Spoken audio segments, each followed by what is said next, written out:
3, 2, 1. Never trust a pedophile. I'm Adam from Your Movie Sucks, and that was a quote from The Sound of Freedom. Wow, that might be up there. One of the best ones. I love that. It's a pretty good quote. This is Sardonicast. Yeah. I'm Alex from Adrenochrome Everything. Ooh. And yeah, we got a... I don't even want to dance around with this one. Like, yes. I've been hyped to talk about this movie. Of course, what? Sound of Freedom, right? It took me so long to watch it. Alex has been begging me to watch this movie for like fucking half a year. Were you putting it off on purpose? I've been busy and depressed, and I was like, I just didn't want to watch something that I knew I was just gonna be like irritated at. Well, we got the movie for you. I needed some good vibes, or like good movie with depressing vibes, right? Not bad movie with bad vibes. Yeah, so it took me a while. I finally watched it. Oh man, where do you even begin? I don't even know. Like, it might even be worth talking about maybe single-handedly the thing that annoyed me the most about the film, outside of the weird, like, I don't know, its reputation precedes it. There's this whole kind of Coney 2012 social contagion. It's literally Coney 2012. Could you imagine being tricked by Coney 2012 in 2023? Could you imagine being that? Is it like a boomer stupid? 20 like Coney? Yeah, it's literally like, if you want to stop child trafficking, click the QR code in the end credits of the movie to buy tickets for people who can't attend, even if they can't buy tickets for your friends because you're stopping child trafficking. Yeah, by doing this thing part. that like, directly financially benefits us. Buying tickets. In the copy I watched, it didn't have that. How do you say his last name? Is it Caviezel? Yes. Yeah, where just like Jimmy Jim Caviezel, Jimmy Boy. I could just say Jesus, I guess. He is Jesus. Yeah, I guess there are versions of the film where he appears in the credits as the actor, not the character, and then like addresses the audience. That's the theatrical release. So they removed it for the home video, I guess. I don't know, because it's crazy. Because it's very clearly a scam. So did they like patch that in after the film was doing better than they expected? It must have been something like this, right? Because this has been floating around since like 2018, right? If I think I have that right. There wasn't much confidence in this project as a whole, and it was kind of the producers they wanted other people for certain actors, and it's all been like a quiet little mess that they had no faith in. But I guess it found its crowd, and not like a small crowd. This is one of the more successful films of last year, especially compared to its budget. What's crazy is this movie was playing in Canada. And the UK. Yeah, usually when there's like a crazy, just only for religious people basically movie, it's just the US. Like, God's Not Dead, fucking Heaven is for Real, or let's say it's not even like explicitly religious, but let's say like a Dinesh D'Souza movie or something, or like just some like pandering, obvious, manipulative, the liberals don't want you to see this, and because we're saying that they're trying to suppress us, sort of thing. That's usually just in America, because Americans are usually the only ones that feel very strongly in that direction about those things. This one, exactly. I'm shocked it crossed borders because it was doing so well financially. I wonder if people actually saw it here. Scott saw it.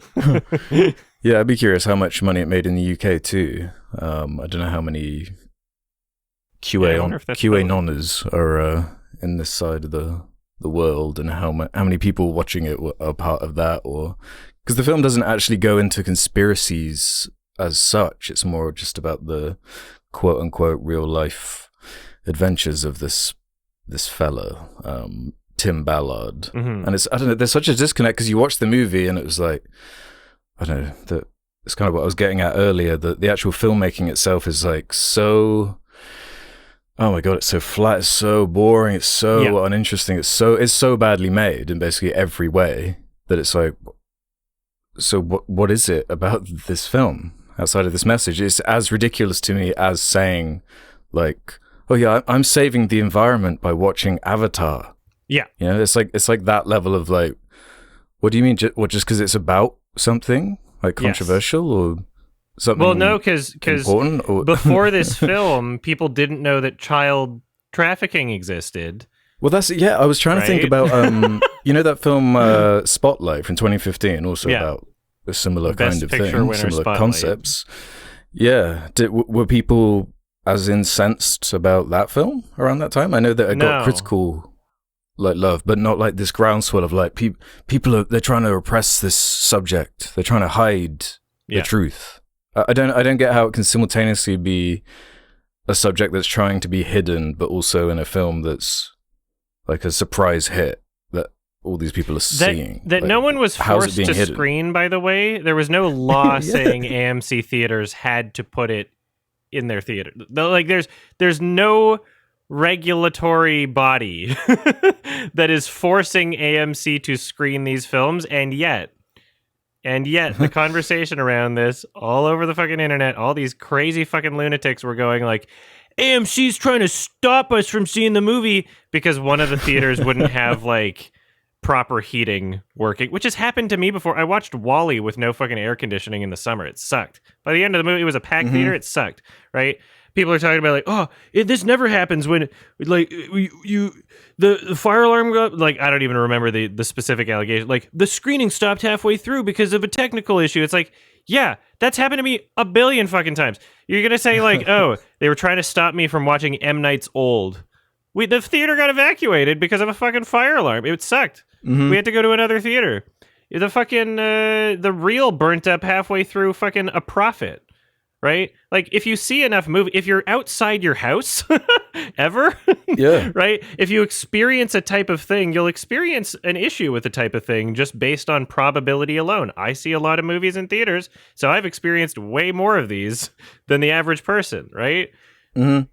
Yeah, I've had that happen too. And it's just like, as if all that wasn't enough on its own, the disconnect in the experience of when the movie ends and then you're like, let's read about the real fellow then this is based on. Let's read about what actually happened and the true story of this, like the true story. And what you find is like things don't line up with the film, and he's like quite this controversial figure, and there's all this like, it's just like a mess. It's like what is this then really? All I wanted was, I was just aching for like a documentary about this man from a more objective viewpoint. That'd be actually like, great. That'd be a great one. Yeah, that's all I wanted from. Yeah, because there clearly is some kind of intrigue or story here. Like what happened was kind of nuts, you know. But it's like that doesn't excuse the piss poor filmmaking that puts this story together or tries to tell it, like anchoring it around Jimmy Boy Jesus. Like, his performance, he's actually like scary in a way that I don't think's intended. He's got this like wooden glazed. It's like he's not even there in the scene. It's like psychopathic. He's not even... Yeah, it genuinely kind of reads like that. And I don't know if he's trying something or if he's... Because I have seen okay performances from him before, in that Malick movie, but I think that's more the direction carrying him. I think he's trying to be like stoic, like one of those silent heroes, like Drive, you know, Mr. Drive. Yeah. I think that's what he's trying to do. And I think that's what a lot of people love seeing. Is like, he's the hero America needs him to be. He's the hero America needs him to be, bro. And he's a good American hero too, right? He's got his wife, he's got his kids. He cares about the children, bro. Yeah. And I don't think it's a coincidence that like freedom, the word freedom. Yeah. I was saying the other day, like, it's imagine if there was a movie called The Sound of Trans. And at the end, they said they were going to stop like the trans genocide or like attacks on trans people just purely by buying a ticket to the movie with a QR code. Man. It's literally that embarrassing. People don't understand what they look like. Like, people don't understand how fucking obviously duped they're being. And it's what's fascinating to me about this is I think, like, when you get higher up at the top of like this media human centipede and you get channels, I don't know, like Ben Shapiro, Tim Pool, Critical Drinker to some extent, fucking Charlie Kirk, and they're all promoting the fuck out of this movie because they all got the cue, and they're all like one sort of amorphous blob of just like, yes, I will repeat what other people are saying about this thing. Do they understand that they're being duped and they're okay duping their audience as well? Or are they also stupid? Are they also just that stupid? Or do they even care? Maybe there's like just no difference between the two, and they've got so much cognitive dissonance that they've stopped even concerning themselves with whether or not they care about whether or not they're stupid, or they're just following orders, or just being a part of the crowd, or, you know, saying what their audience wants them to hear. A lot of audience capture, right? Yeah. Like, ooh, this is the movie the liberals don't want you to see it, bro. And then I literally asked, so I saw this on stream, I ranted about it. There's a fucking highlights video on the highlights channel about it right now. And I'm like asking people, like, okay, who was trying to stop the movie from being seen? Who was saying we should ban the movie and was trying to stop people from seeing it? And these fucking people will actually respond with things that they claim to be evidence, but are just other people saying it. So they'll be like, see here, and they'll point to a tweet, and it'll be like Jackson Hinkle, and the content of the tweet says, CNN is saying that we should ban this movie, and then you watch the video that he linked, and nowhere in it does it say that. They just said it's bad and it's QAnon adjacent because Jim Caviezel is going around promoting the movie, talking about adrenochrome, which is true, and I fucking verified, you idiots. Like, yeah, that clip is crazy. Yeah, it's actually and so insane. like, I don't know if these people are being like intentionally obtuse, or if they're just like afraid that by being mistaken and like really easily taken advantage of by conservative pundits, that they think they're being owned or something, and that they like can't admit that they're wrong about something. Like, it's very embarrassing. It's more embarrassing that they can't be like, oh, okay, wait, that is stupid. That's the embarrassing part, not the fact that they were wrong in the first place, but the fact that when confronted with no evidence to support their position at all, which is that the film was being suppressed, which is not true. Like, people wrote articles saying it was tribal. That's it. Yeah.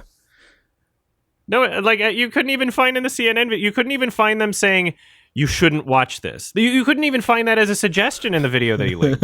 You couldn't even find that. Like, so it's not even, you can't even interpret it as they don't want you to see it, and like, they're trying to ban it. You can't even interpret it that way. Like, you actually have to be lying. And so if enough of these people are lying and enough of these people are repeating a lie, do they all just think it's true, and enough of them think it's true? Because it's like, well, everybody on my team is saying it's true. That's insane.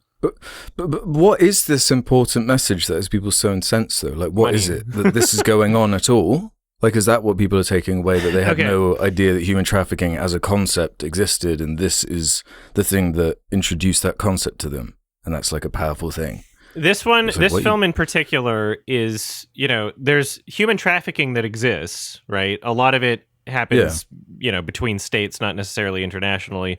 It does happen internationally, obviously, you know, the whole fucking Jeff Epstein and et cetera, like, there are 1000%, there are people with a shit ton of money that are probably also pedophiles that probably are finding ways to abduct and traffic children because they have money, right? The richer you are, the more powerful you are, the easier it probably is to get away with some of that stuff. You probably are able to just make things disappear with money. This is focusing on that particular brand of the child trafficking, and doing so in such a very explicitly, like, it's giving the audience exactly what they want to hear in terms of like little treats to support the, not necessarily that QAnon existed as a whole thing before this movie came out, but the exact same ideas that go into sort of QAnon conspiracies of like, okay, it's very specifically Jewish pedophiles in this global cabal, and that's like the basis for child sex trafficking that they don't want you to know about. So the beginning of the movie, we have this like greasy looking dude with a big nose, and they say his last name about, I don't know, at least 3 times. Oshinsky, that guy Oshinsky, this pedophile Oshinsky, he's this big guy, he's raping all the kids. And I just do a Google search. I'm like, okay, Oshinsky name. Oh, it's Jewish. Very interesting. And it's like, okay, are we going to be that explicit? Remember, this is the equivalent. Did I think I told you about this? Remember that Oscar-winning short film called Skin, where the guy? Yeah, I was going to ask you about that. Actually, it was like, oh, my dad's so racist, and then just showing this like, oh, I'm such a racist guy, and then he learns his lesson by being tattooed completely black, like black as night. They're like, we're gonna show you what it's like, and then even though he's literally just walking around in permanent blackface, which is like the funniest fucking thing in the world, and then it's like, oh man, I didn't realize, and then his kid shoots him because he thinks he's a black guy breaking into the house. When you're that explicit about what you're saying and handling it in such a sloppy and obtuse way, it's literally just like this, right? When you're starting out going like Oshinsky, like it's very clear what you're trying to get at. So, is that like a subconscious intention, though? Or do you think there's more to it in terms of that stuff? That's what's difficult to figure out. That's a good question. It's like, is it just how much did they lean into it? And like also, even if the film started production, like who knows what it turned into from when it started to, when it got released. Who knows if these conspiracy theories online become more prominent as time goes on. Because people just have more access to the internet and more access to misinformation and just dumb shit that people repeat. So who knows exactly what the original first draft of this script looked like, if it was exactly the same and it just so happens to line up with the whole, like... Because the weird anti-Semitic conspiracy theories have existed for way longer than QAnon, right? Like they just weren't as, like... public common knowledge, especially in the United States, right? They just weren't as like, oh, we're doing this as a mainstream talking point now. It used to be like so fucking fringe that it would be surprising when Mel Gibson had his breakdown. Now it's like, you could probably get away with it. Yeah. Well, there's this whole concept of like dog whistling and people who they're a little bit too into these certain symbols. Like I live near someone who has what's clearly a signal of like a Nazi with like the bird with but it's got a car logo under it. It's like it's just hidden around here, but it's like you've always got that plausible deniability with the that's what makes it a dog whistle. But yeah, so like what? It's just that intention for me, because like it almost seems like the audience was just interpreting this in ways that wasn't even fully intended, and they kind of just were like, this is, come on, everybody has to see this movie. Let's get Jim back. Let's put him in the credits. Let's massage this and make a shitload of money. I feel like it has to be aware of how it's manipulating people with that end credits thing. The title, the production, Angel but that Studios, couldn't have been planned, right? though. Angel.com/freedom is their link. Angel.com/freedom. Angel. Why Angel? Is that like you have to, production company or something? And then Jim being the guy that played fucking Jesus in the Mel Gibson thing, right? Sorry, what were you saying, Alex? Wait, so what was that URL again? Angel.com/freedom.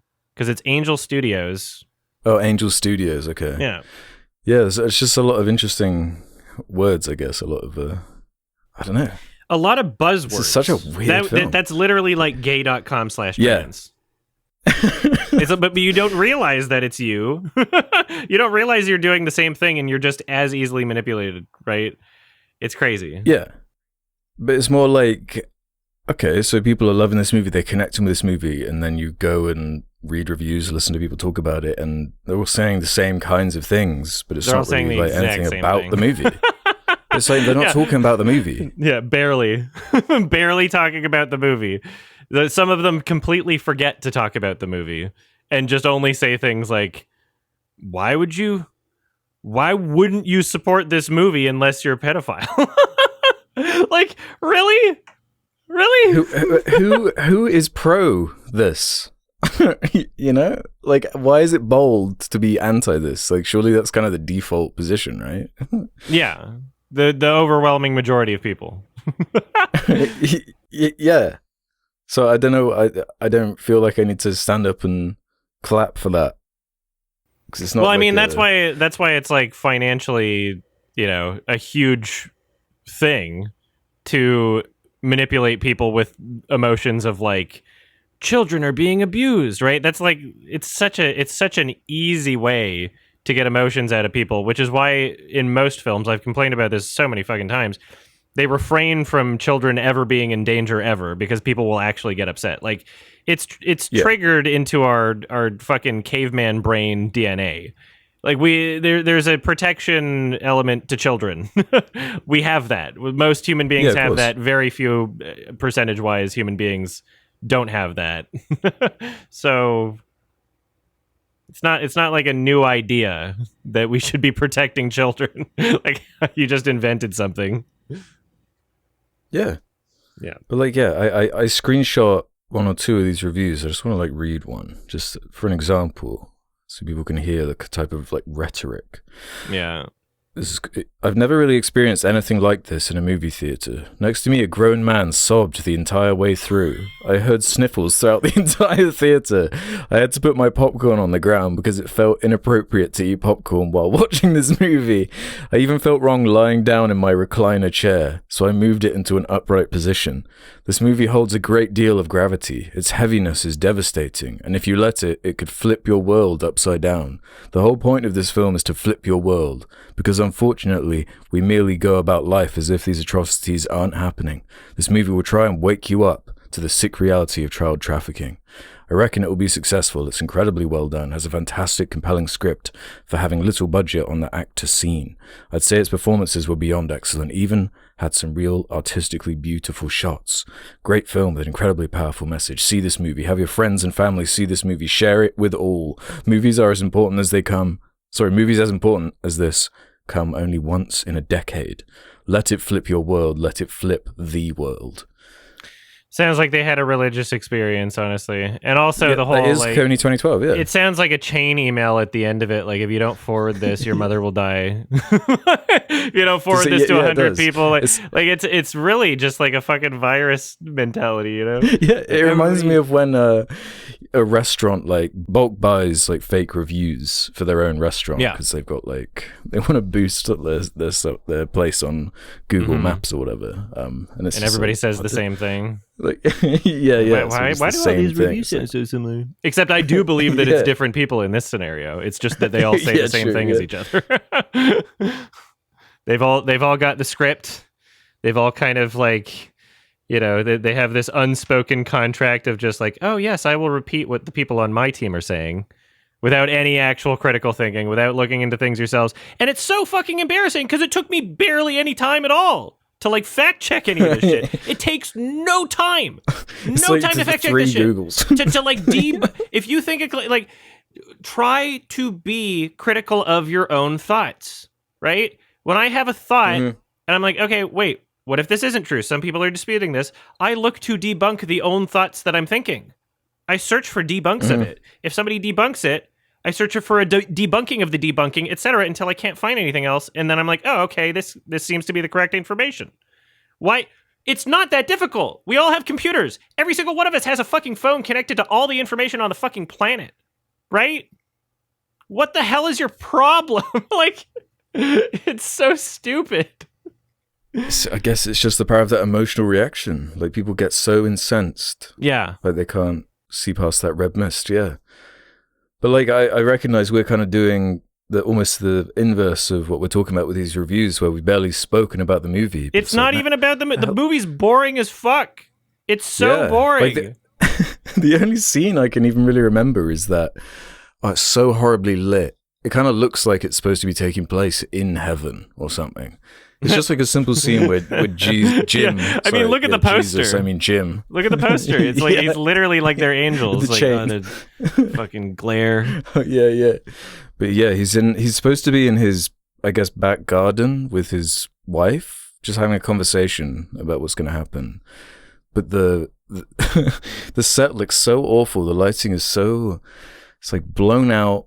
You got Jim there with his wooden look, the awful like stilted dialogue. Like these reviews talking about how quick the pacing is and how fast everything moves and how exciting and kind of sensational everything is. And it's like, it really is not. It's kind of the complete inverse to me. It was so plodding, so boring, and the way the kind of plot flowed was so awkward, and there was like not that excitement is really necessary, but with what the way they're presenting it and the way there's like a huge siege, basically an undercover siege towards the end, and it's like, this is not interesting. This is, yeah, I don't know, it's so boring. It's the worst thing a film can be. It's boring. It's very repetitive. It seems compelling if you're like really into the idea of like a good guy pretending to be a pedophile to catch the pedophiles, and if that's like just the most compelling thing, like if that's just like whoa, like that's your energy, that's like your life, that's your adrenochrome, basically, is like just experiencing that, then I guess you could be maybe excited for the whole movie. But also, you know, I'm just, as a person that's experienced a lot of like religious indoctrination and, you know, had a lot of introspection and self-reflection about it, and also consumed a lot of, you know, informational material and documentaries and etc., and just thought about this for a long time.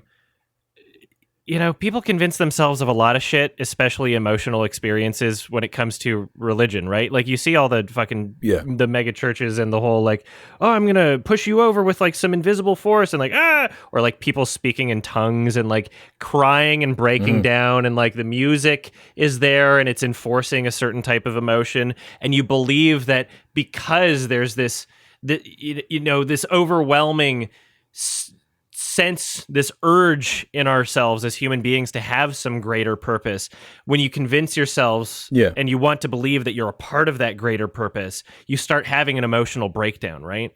And I feel like that same sort of subconscious idea is present in something like this film, because people don't just watch it as a film, they believe that they're a part of some sort of greater purpose by watching it and sticking it to the libs, or preventing kids from being trafficked by watching it, or whatever they've convinced themselves of. And also because they believe they're on God's side and like the blah, blah, blah, blah, blah, right? This is all just emotional manipulation. And most people aren't really self-critical about their own thought processes. Most people don't really try to think about why they think things, or aren't self-critical about like what their emotions are and where they're coming from. And so I think it's a bit of that. I think that there are people that have convinced themselves that, you know, and I mean, who's to say that it's any different from any other emotional experience? But I think that there are people that aren't as aware that most of it is coming from the story behind the film, or the you know, media punditry promoting the film. Their emotional experience is more attached to that than necessarily the film itself. Yeah, I suppose if it's introduced to you by a passionate friend who's like, "You've got to see this movie. This is going to change things, man." Like, I guess it's more likely to spread that way. Like, yeah, there's copy pastas and whatnot. The whole fucking media campaign, not necessarily from the film itself, but from the people talking about this film. Well, it actually did come from the film itself. They're like, they don't want you to see this. But then people took it a step further by pretending like AMC's trying to stop. It's like, they're screening the movie. That was forcing them to screen the movie. They're screening it. What are you talking about? How come the air conditioning isn't working? What? And honestly, almost the inverse is true. I feel like true crime and serial killers and like intense subject matter like that is actually very popular, and people want to hear about that stuff, you know? Like there's heaps of Netflix documentaries about it that do really well. about all sorts of subjects, the macabre. But yeah, this one is just incensing people in a different way, and it just bugs me how it acts as if it's informative in some way, as if it's like teaching something, or it's like, insisting it's not, like, that.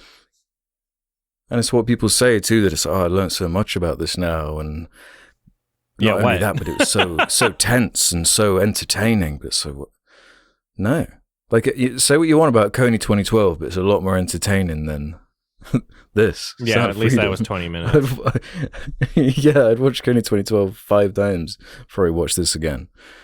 Because, man, I saw this in November or December of last year, and it's kind of like the Rebel Moon thing, where I'm glad you saw it a bit more recently, because it's just in one ear out the other. It was difficult to stay awake. It's like that boring, that uninteresting, and that much of a letdown. I don't know what I was expecting.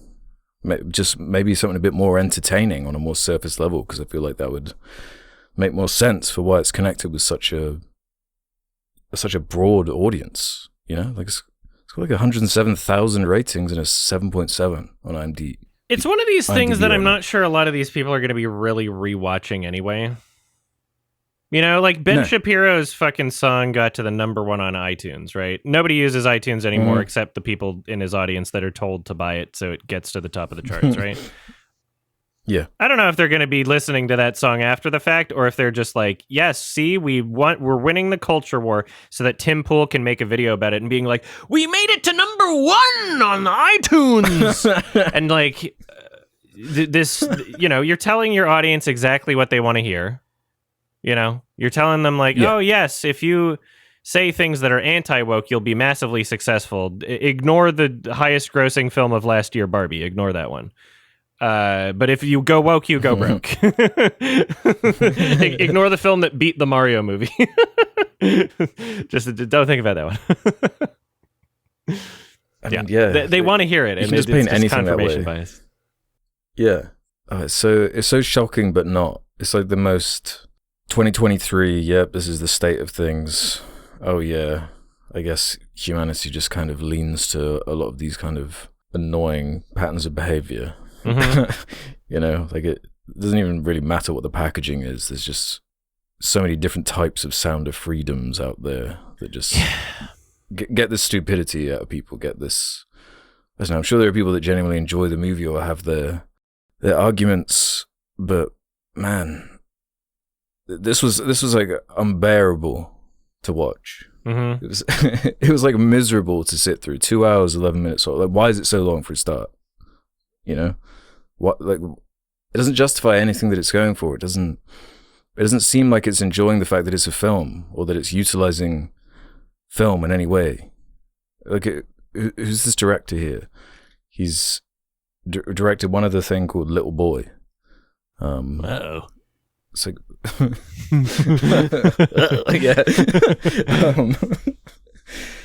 yeah, the social contagion aspect, the fact that the film itself is so boring to talk about.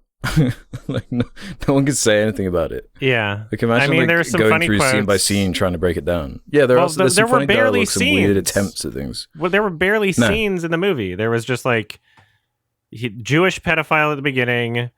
Then I remember they're at a diner and it said America Burgers, and there was a big pickup truck that went by. I'm like, damn, this is this is a bit more explicit than I thought. And then he goes and pretends to be a pedophile to catch the pedophiles, and that's the whole rest of the movie. And there's barely scenes. It's just like one big blob of nothing. I found a bit of entertainment in the film, because I found a bit of entertainment through the film just from the fact that the entire thing seemed like some sort of like Michael Scott, The Office storyline. Like it seems like a movie he would make. You know, where it's just so obvious, and he's like, "Yeah, I'm the bad guy fighting the pedophiles." You know, or like, but it's just why satire is so difficult now as well. It's like, exactly, this is what's being celebrated. It's like, how do you parody basically this? satirical. It's like, yeah. Yeah. It's like Cool Cat going like, we're gonna get the bullies. You know? Except this is presumably for adults. Damn. I'm shocked this gets a PG-13 rating, actually. That seems kind of biased. It gets yeah, it gets a 15 in the UK, so slightly older. That's crazy. But, No, if you had like a fucking if the character was gay doing the same thing, it would be rated R. Like this is one of the most explicit subjects. What the fuck? The whole thing is just is pedophile sex trafficking. PG-13? I'm shocked. MPAA is a bunch of fuckwads. All right. I hate that. I hate this film. Like it's not fun. It's just a poor reflection of just the state of media and media comprehension. And you can't say media comprehension anymore because that's a bad word now. You can't say media literacy right. Because they're all agreeing that that's a bad thing. Oh. So what do we call it? If it's not literacy, then what is it? I don't know. How do you express that? You're just making up buzzwords so that you can say you're correct about things when there is no objective truth unless it's mine. What about critical thinking? No, that's that's liberal indoctrination. That's liberal. You can't say that. Oh. They're trying to turn you trans when you think critically about yourself, then you might question your gender. Shit. Yeah. A lot of crazy people. Yeah. $40 million grossing $250 million. That's wild. That is actually crazy. And definitely not earned. There's so many better movies than this. That's how you sell things to like hyper conservative religious people now, is you make up a story about how you're owning the wokes, or you're like this, they don't want you to see you this or something. You make it a part of the culture war, and you make people pretend as though they're fighting a war by being scammed. That's literally how you sell things. Like that's the whole thing. That was Ben Shapiro's rap. Like even comedians are doing it now, where they're like, so much material is about like how they can't say anything anymore. Yeah. While they're in like an enormous stadium full of thousands of people hearing them and what they're saying, and doing this regularly and making millions of dollars from it. It's like, well, which is it then? Which is it actually? Because like Sound of Freedom, one of the biggest movies, all these comedians making all this money, all these things, they're usually successful when they're talking about it. It's just crazy. I feel like I'm crazy. I feel like I've got like a pretty good grasp right now. I feel like the more I look into it, the less I feel crazy, which is good. I feel like I feel crazy, and then I do like an hour and a half less of digging, and then I'm like, oh, okay, I'm not.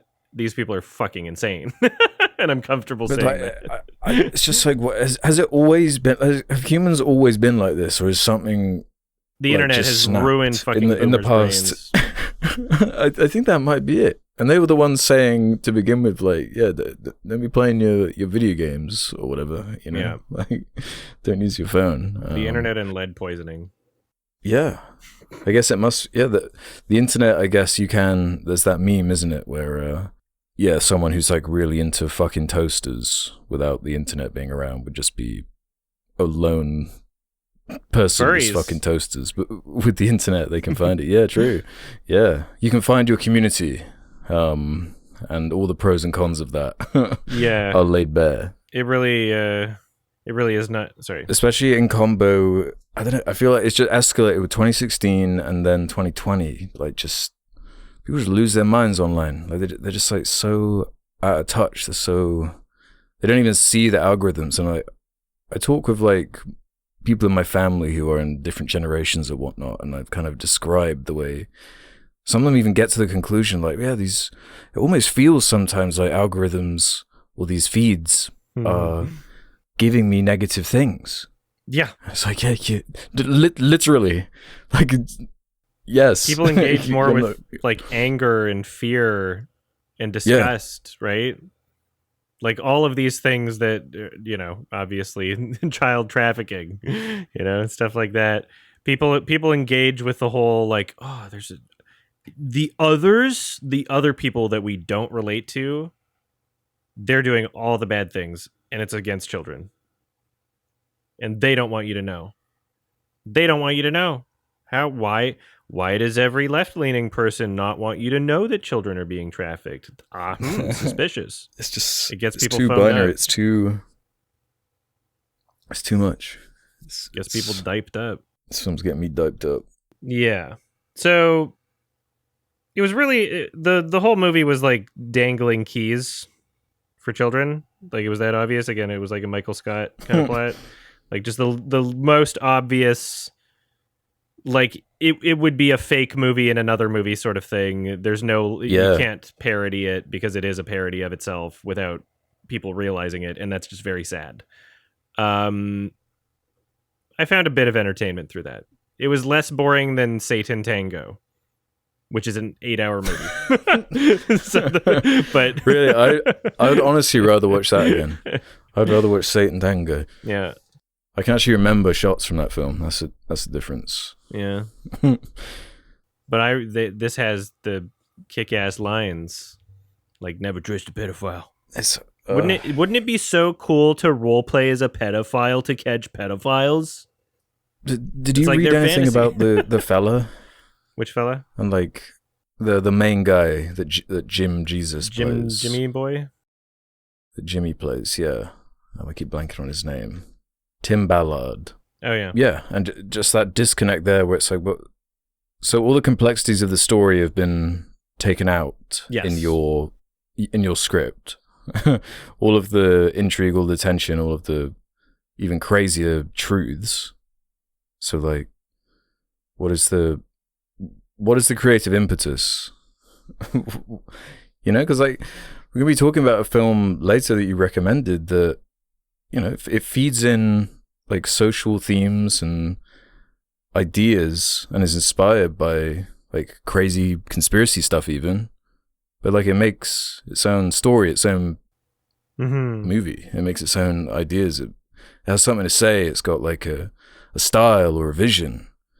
What's the style of this movie? Like what is the vision? What is it saying? It's so like empty and vacant. Yeah. It's just, I guess, maybe the fact that it has worked so well is what's so frustrating, because the fact it's found an audience outside of that usual one, The reason why so many people become conservative grifters, like the obvious grift of like, you look up like historically what Candace Owens was saying. She was just pretty much doing scams forever. Fucking valuetainment guy. It's like, oh, his previous thing was scams, and then all these scammers just kind of line up and just wind up doing the same thing, the conservative media grift. There's a reason why so many people do it, is because the audience is not critical and it's so fucking easy. And it's like the parody of it is what it is. Like if I had no morals, it would be the easiest fucking thing in the world. If I could live with myself, if I didn't care about the person that I was, I could do it so fucking well. I could do that fucking incredibly, because it's fucking easy, because all you have to do is just repeat shit. So easy. All you have to do is just repeat shit. And not understand it, and purposefully not understand it. That's the reason. So that's why, it's a huge thing right now. That's why it's, if you wanna make a movie and make money and you don't care about what you're making or the reasons why you're making it, if you just care about money, like, fuck, it's easy. Why do you think Dinesh D'Souza believes like most of the shit he says? Or do you think he's just making money and knowing that there's like a dedicated amount of people that will watch his fucking, straight to video films if they say like the Obama gate or whatever, like, or that's grifting for you. It's so fucking easy. Yeah. You've got a dedicated fan base forever. And there's just something about there's nothing earnest about it. Like we talked about Crash a few episodes ago, the infamous Best Exactly. Picture winner. And yeah, that's cringe and embarrassing. But there was an earnest like starting point. It was a writer director kind of going a little bit wrong. Whereas like there's not really even a voice to this film. I feel no expression from this film. It's like the inverse. It doesn't feel like anything.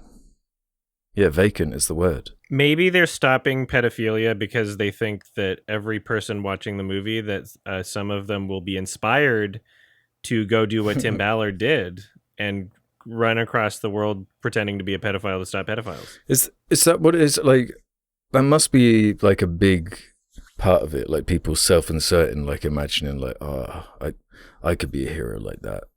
You know, like this is cool. I want to imagine myself as this guy being the hero and we're gonna put the day for the. We're gonna finally put an end to all those Oshinskis. Oh my god! Yeah, but like, yeah, one of the other reviews I screenshot. You can help the cause of ending child trafficking by simply seeing this movie in the theaters. The more people you see it, the more awareness will be reached. Dude, eventually, if enough people see this in theaters, they'll make some kind of law against child trafficking. I think, right? It's like, what? I'm going to make crime illegal. Is what I'm going to do when I'm president. I'm going to put an end. That is so crazy to me to even believe that's a possibility. Like, what do people think? Like, why do they think these movies are coming out in the scale they do, and what do they think Hollywood is all about? Like, it's like, what? Especially if you're already American as well, and like everything's a profit incentive anyway. Like, why would you not? How could you not see this? There's something. Buy tickets for people and just spread them everywhere and buy them for your family, and it's like, how does buying a ticket to Sound of Freedom affect like any policy or anything? I guess the argument is, oh, now we know about the concept, so we're gonna all go to our local governments and really. Yeah, I don't even know. There's no organization in terms of like what the. It's not like in the message at the end, Jim sits you down and tells you like, yeah, we have this bill, we have this petition, even. What do they have? There's like no backbone to this. Yeah. So like, if you could, here's an example: Blackfish documentary, 2013. Yeah. A lot of people saw it. I think it maybe won the Oscars. I don't know, for documentary. But like SeaWorld wound up making changes, and we're like, okay, we're gonna like get rid of the, we're not gonna carry this thing. Or like, I think less people went to SeaWorld, and people put enough pressure on it. Their stock went down, and I believe they made some sort of like actual policy changes based on that. Yeah. I don't know if child traffickers are gonna feel that pressure. By people watching Sound of Freedom. Yeah. I don't know if they're gonna be like, yeah, there's a lot of people complain. It's gonna affect our bottom line. We got to make some changes here. Like we're kind of embarrassed. Yeah, the public eye is really on us too much. I don't know what the fuck you're expecting to happen. Right? It just seems like an imaginary, like fake thing you would tell someone if you're tricking someone who's a child. Like if you're tricking a 10-year-old, that's what you would say. There's so much about America that's just like built on scams, I've ranted to you before about the whole, when you turn on the TV or like the billboards they have, it's all just like injury accident lawyers and like fucking prescription medications and like fucking. Yeah, the medication thing is mad. It's like all like these... Ozempic. Yeah. Like adverts and stuff. It's crazy, especially as a Brit. We have laws against a lot of these things. There's something about the culture where I guess like, I don't know, 30%, ballparking it, maybe more, of people see the American dream as like just scamming other people. And that's the way they get by and that's the way they survive. And to some extent, I think a lot of people have to, just due to like, I don't know, socioeconomic reasons. But it's kind of funny just how much of the population is just essentially just pulling scams on each other, and that's just the economy for America. Is just constant scams. Yeah, I find it very interesting, but it's also very depressing. Especially when you read stats about sort of, I'm obviously no expert, but, reading ages and general kind of education problems in the country. Yeah. Yeah, I mean, that's where it starts, right? But cat's out of the bag, and education is, if you try to make any sort of policy improving education, you can bet your fucking ass that half of the electorate, half of the representatives are going to go, no, you're trying to put trans stuff in the schools. Right? Like we've moved to a point where we're just like so anti-education, like education's indoctrination. Mm-hmm. And again, they with 3 brackets are trying to turn your kids trans, right? So yeah, it all feeds into the same fucking thing, and it's all just there's no solution, and you try to live your life, try to enjoy yourself if they don't take your rights away, and. But here's the question though, that they're not gonna want to leave that kind of profit just as a one and done. Are we gonna get some kind of Sound of Freedom 2 or some kind of spin-off or Sound of Freedom dash somewhere, some other city, you're really curious, actually. Event? Yeah, because like that is too big of a, and you just know, like, this year we're having a big election in the UK, a big election in America is coming up. It's gonna be crazy. I don't know. I could see more of these kind of films like coming out, and I don't know. This doesn't feel like the end of anything. This is like the start, or more of a rolling snowball. It's a real like what the fuck do you do if a percentage of a population is so fucking crazy that evidence doesn't mean anything, and a lack of evidence is more evidence to them as evidence being covered up, and the conspiracy always self-fulfills itself, and no matter what the results of anything are, it's a conspiracy. There were people saying the Super Bowl's fucking rigged, right? So like, oh, the fucking Chiefs won. That's evidence of the conspiracy.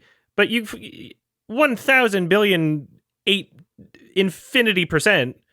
If the Chiefs lose, they'd be like, oh, that's because we started talking about it. They were trying to cover up that they were doing a conspiracy to make them win the Super Bowl. It's like, okay, it doesn't matter what anyone says. You have your beliefs. They cannot be changed. There's no conversation you can have with anybody. And you're voting. What do we do? What the fuck can we do other than just like maybe appeal to their emotional nature and think of it less of trying to correct information by being accurate and hoping that in of itself would be reason enough for someone to be persuaded to a position. We could instead make it cool to be accurate, and then I think that would actually help fix things. You make it cool to be not stupid. Right now, it's cool to be stupid. Like opening books and researching and stuff. That's boring. Nerd. That's lame. Yeah. You're a nerd. Queer. You're a dork if you do that. Like, no, I want the headline. I want the funny tweet. I want the 5-second clip. And then I'll root my ideas and never budge again. Yeah. I want to know that I have the correct idea and no one else on the planet does, and I know the real scoop without having to do any sort of digging or research. And my version of research is watching BitChute videos and Rumble, Just where the truth is, yeah. Yeah. Well, because notoriously that's where the truth lies. YouTube didn't want you to see the videos that are on BitChute and Rumble. But since the Jews control everything, BitChute and Rumble are actually way too powerful to be stopped by the Jews. They haven't figured out how to block those. Even though they own everything on the internet, they haven't blocked those websites. So those are the last bastions of freedom. And YouTube, in case you're Yeah. watching this, obviously satire. Okay, don't demonetize me. And I feel like there's a weird like a pattern here, or just a style of, I guess, exploitation, you could almost say, with did you see any of that drama with the YouTuber Mama Max? Recently. Very briefly saw some things that I didn't watch, but got maybe the gist of it. I don't know. Yeah, where I bring it up because it's the whole kind of branding was like it's the pedo hunter guy, and that's what all the content is, and that led to an enormous Patreon and a bunch of people feeling like they're getting something really productive done by handing over their money and feeling like they're getting something out of it. And then it comes out recently that a bunch of the facts in the videos are fabricated and no police have ever got any information or evidence or have been contacted. There've never been lawyers contacted. Like ChatGPT was his lawyer, and it's like... That sounds so funny. Oh, so that was like a grift as well. Yeah. Because you're getting like 10 to 20 grand on Patreon a month for like years. It's like, come on, and you know that it's like such a sound. Who's going to criticize the hunter guy? Exactly. You know? So it's like this shield of criticism. And yeah, I just think that's an interesting... That's so funny. correlation there. Yeah. It's so wild. You must not want people to know that they're being raped. Guilt. Yeah, I don't know. Yeah, people are acting like they've never heard of these things at all. How sheltered. Not that I'm not sheltered, but it's like just depicting something is not like, it doesn't start and end there, like the depiction of something. It's like, how was it done? What are they saying? What are you reading between the lines here? Mm-hmm. Because that is just such a strange way to like analyze something. A recommendation for a more substantive film about child abuse and abusers, called Caught in the Net from 2020. Oh, is that the documentary? Yeah. It's a documentary. It's very fucking disturbing and much more informative and like gives you real world, advice. If I feel like if I were a parent, I would be appreciative of the documentary in a sense, and maybe make you a bit more paranoid, but maybe things that you should have already known. But yeah, Czech Republic documentary. It's really hard to find, so let me know. I might be able to direct you in the right location. So I think because it's hard to find, it's probably because CNN is trying to stop us from watching the movie. How come Republicans aren't talking about this one? Legit. Here's one right here. Nobody's seen it. Make a fucking video about it. Tim Pool, where you at? Benny Boy.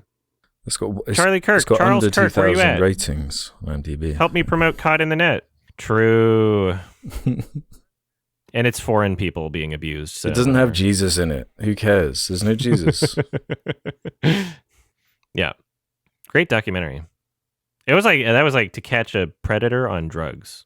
Because like occasionally it's one of the few times I've been on Rumble was to see one of these like the pedo hunters or creep catchers or whatever. Catcher content where they like live stream these like elaborate setups. Mm-hmm. Yeah, like some of them are mad. That's like the only thing I've ever checked out on Rumble before. Because they've all just been like purged off YouTube. Because it's obviously vigilantism. It's fucking crazy. Guess, so. Yeah, I gotta watch this movie again. Mad world. Very disturbing, and real, and not a Michael Scott script. Yeah, real. That helps. I basically can't think of any positives. I know when I rated it on on Letterboxd, a 0.5 star. Lowest of the low.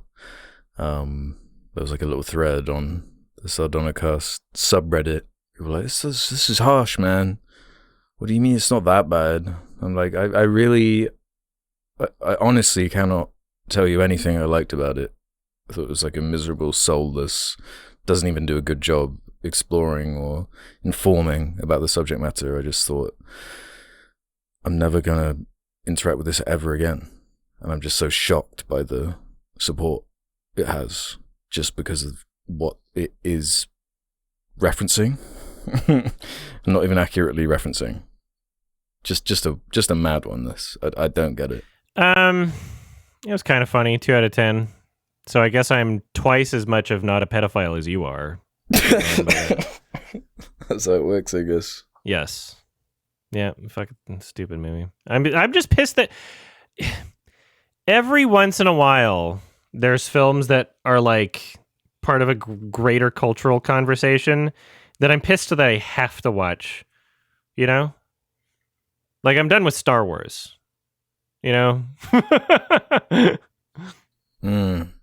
Yeah. What would be the funniest thing for this to get nominated for? Best Picture? Yeah, best picture, maybe like best performance, like best leading performance for Jin, for Jesus. The child acting was really bad. If they just gave it nominations to all the child actors just because they were like, well, we feel sorry for you kids.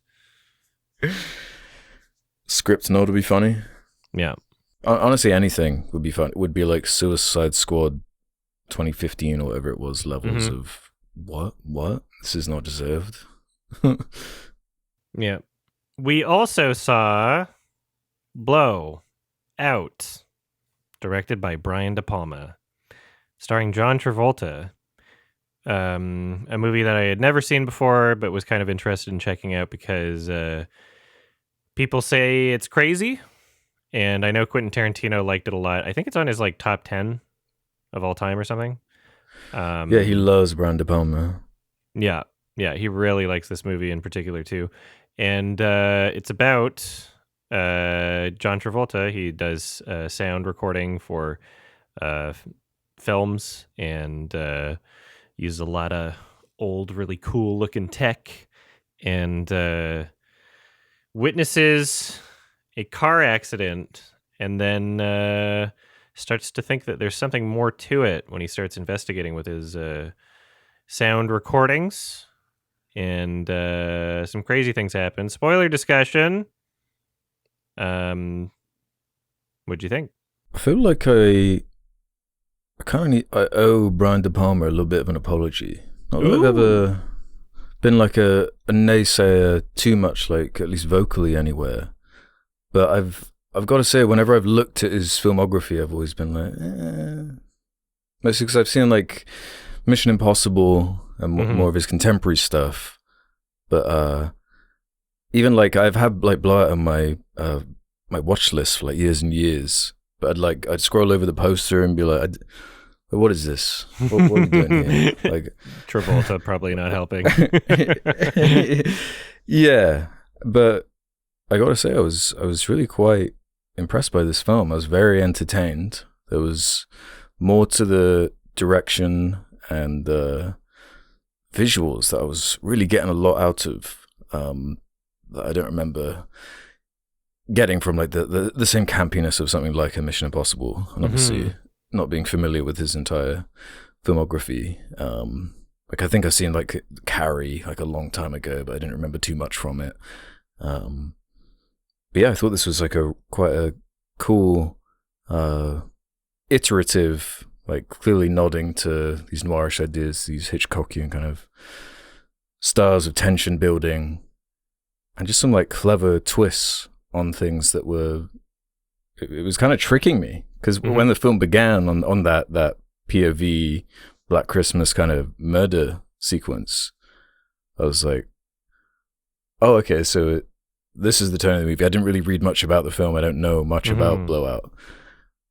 So I thought, oh, so we're doing one of these, are we? Because I knew it was like vaguely about a murder or something. So I thought like, oh, this is like the tone of the movie. This is the style of the movie. This is like a goofy 80s, more, yeah, standard horror type thing. But then, yeah, as it jumps out that like kind of meta layer, and they're talking about the goofy over-the-top horror movies that John Travolta's character works on, and it having just this kind of sly clever self-awareness throughout the whole thing, and as what I was kind of talking about earlier in the Sound of Freedom discussion, where the stuff it's playing with there is like a 80s goofiness to it, but there is like cleverness to be found. There is like a fun story here. There are cool characters and twists and expectations and really exciting set pieces, and yeah, especially those visuals. And I thought the lighting was really good, and that like noirish influence was super fun. And yeah, I love that kind of quippy pace of it. I like the dialogue a lot. I liked most of the performances. I was quite impressed by this. And I think when I was at TIFF with you last year, we were talking with someone in the crowd in one of the lines, and we were talking about De Palma, and they referenced this film Blowout. And also another film, Phantom of the Paradise, was another one. It was those two they specifically recommended out of De Palma's filmography that were kind of standouts. And I also watched about half of Phantom of the Paradise, which was from the 70s. And I was seeing a lot of, there's some similar things that I liked about Blowout in there, but with more of a 70s packaging. In the same way this is like the 80s aesthetic through and through. And yeah, I thought that was also interesting and weird, and I'm like kind of excited to go through his filmography now, especially this older stuff. It's kind of connecting with me a lot more than, I don't know, something has just put me off about him as a filmmaker that I can hardly even put to words. Like I've just never been interested in watching Scarface even, or some of these. Oh, wow. I don't know if you've seen. It's funny. I just... People are going to lose their shit. Neither of us have seen Scarface. It's one of those osmosis movies where it's like, I don't know, I wasn't shown it at the same time I was shown all the other like classic gangster flicks and I don't know, those types of movies. Like growing up, I never had a soft spot or any, I don't know, it's when it's like parodied in The Simpsons and that's how you know it, and it's all osmosis. It's like, yeah, I feel like I've obviously got to get to it at some point, but I'm not like rushing to it. But it's always going to be there. It's always going to be there, and you can get to it at any point. I feel that way a lot of the time. And then especially when it's so pop culture. It's like, am I just going to wait for the line? No, that is an interesting phenomenon, but yeah, I'll get to it eventually, but I don't know. I was quite. I just like the technique he was pulling out. It was always constantly whipping out something strange as far as the presentation. Like, we're gonna 360 the camera around and unveil this reveal in a cool, creative way, or do these like constant split diopter shots that are really cool. And, like really well done ones too. Very well done, and like enhance. They're not just there just because look at this tech we have. We can put on the end of our camera and show off. Isn't this cool looking? It's like, no, it's integrated into tense scenes. It's integrated into moments like the hospital where there is a tension building and a confusion and a chaos, and seeing the cops point at Travolta in the foreground. And speaking of the foreground, just the depth of the image was always very well used. I found like there's just a great variety and a great, I don't know, just always complemented what was going on. Like all of the production side stuff I was quite infatuated with, even just down to like the consistent color palette of the red and blue going all the way through to the American flag at the end, and I love that shot with the kill happening in front of that. And I know I'm all scatterbrain right now, but I love how in the plot there's, I don't know, it tricked me again with that Nancy Allen character who most people might know from RoboCop, which is like kind of the inverse of that character from RoboCop, who's kind of she's way more kind of like masculine, I guess you could say, where she presents way more sort of ditzy and like she doesn't really know what she's doing for the first kind of half of the film before she reveals, and it's revealed the more seedy undertones. Where like, yeah, she is linked to the whole crime angle and the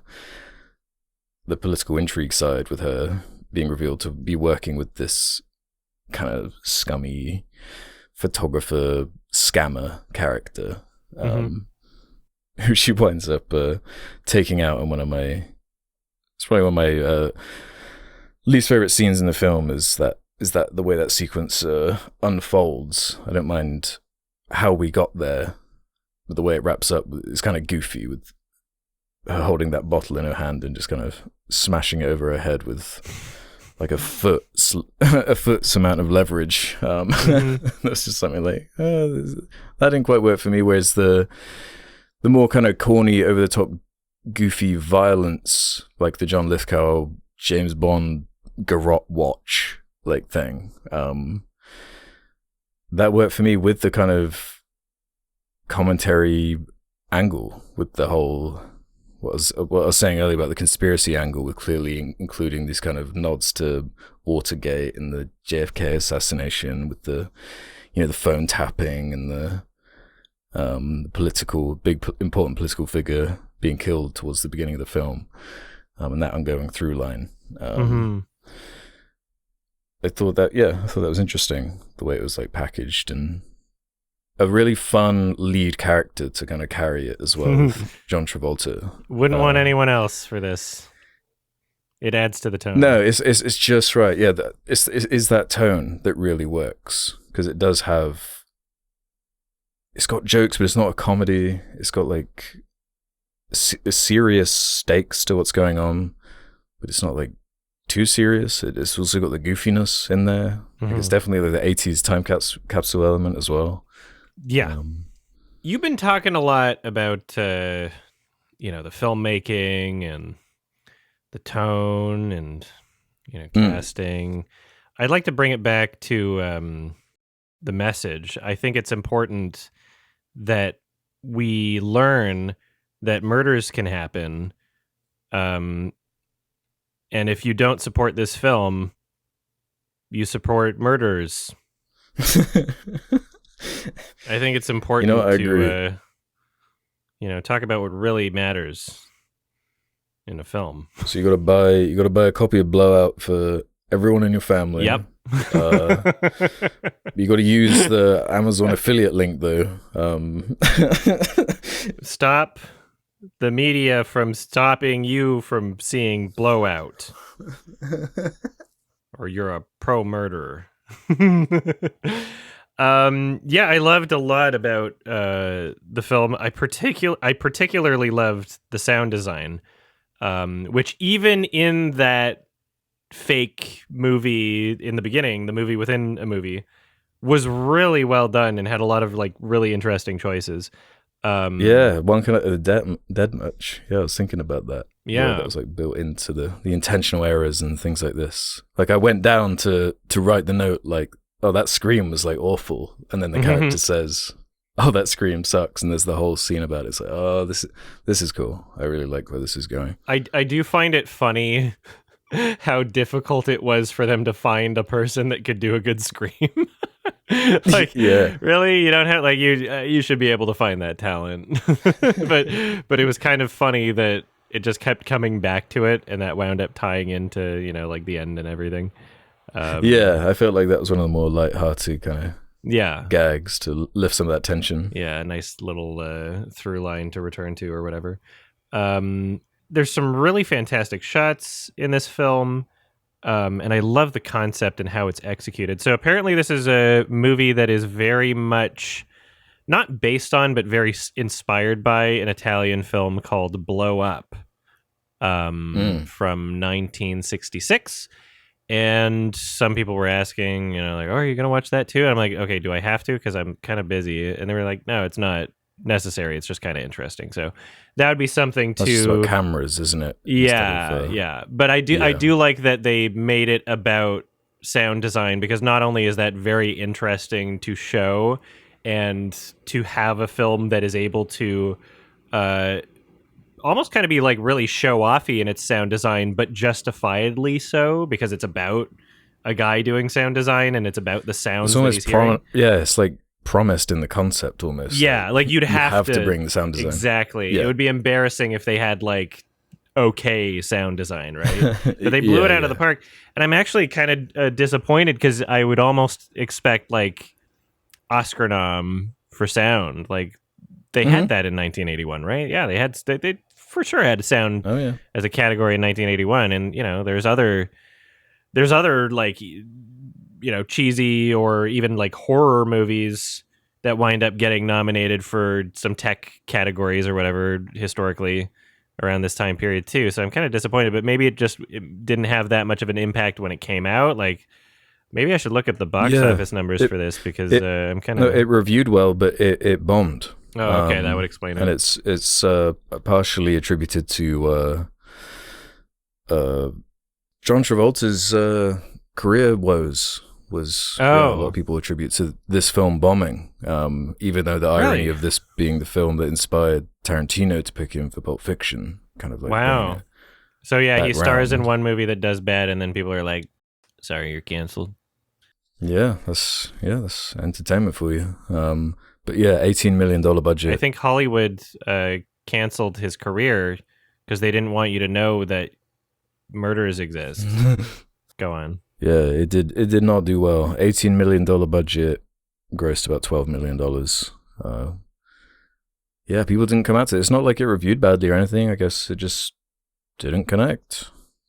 It's unfortunate because it is really cool. It's always fascinating looking at films that we have to imagine eventually made their money back over time. You know? Yeah, it'll get cult status over the decades. Criterion Blu-ray. I think a lot of people consider this one of his best films. Yeah. And it's not a fringe opinion. Yeah, all the Quentin Tarantino love, probably helps promote it to current day audiences as well.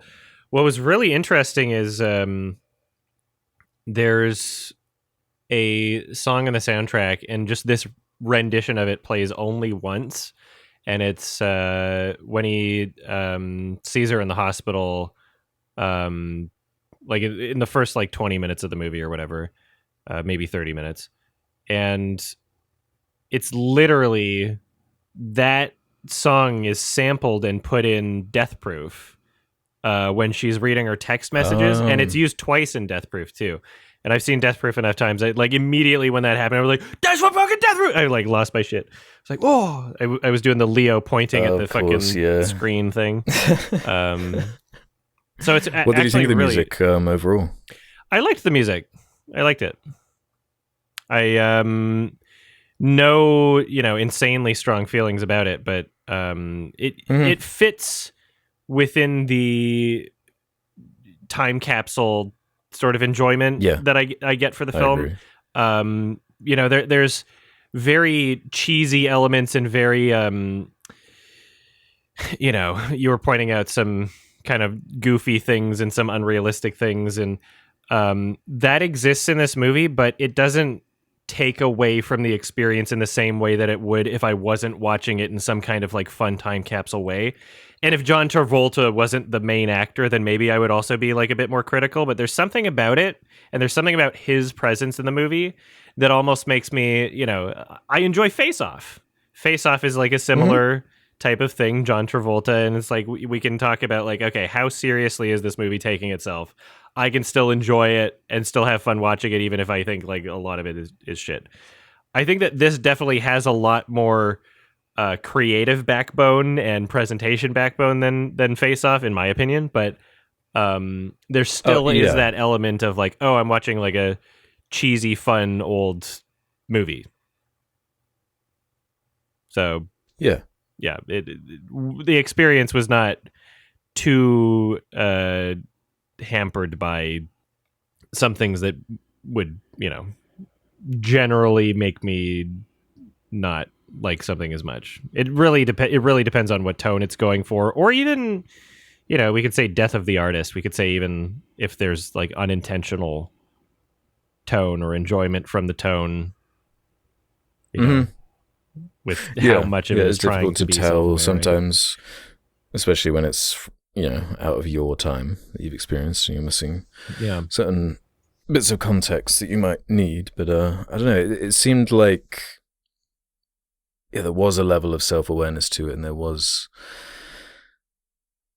the goofiness was not like fully intentional all the time, but there is some exaggeration or like level of theatrics that I feel like was intentional, in like quite a fun, corny way.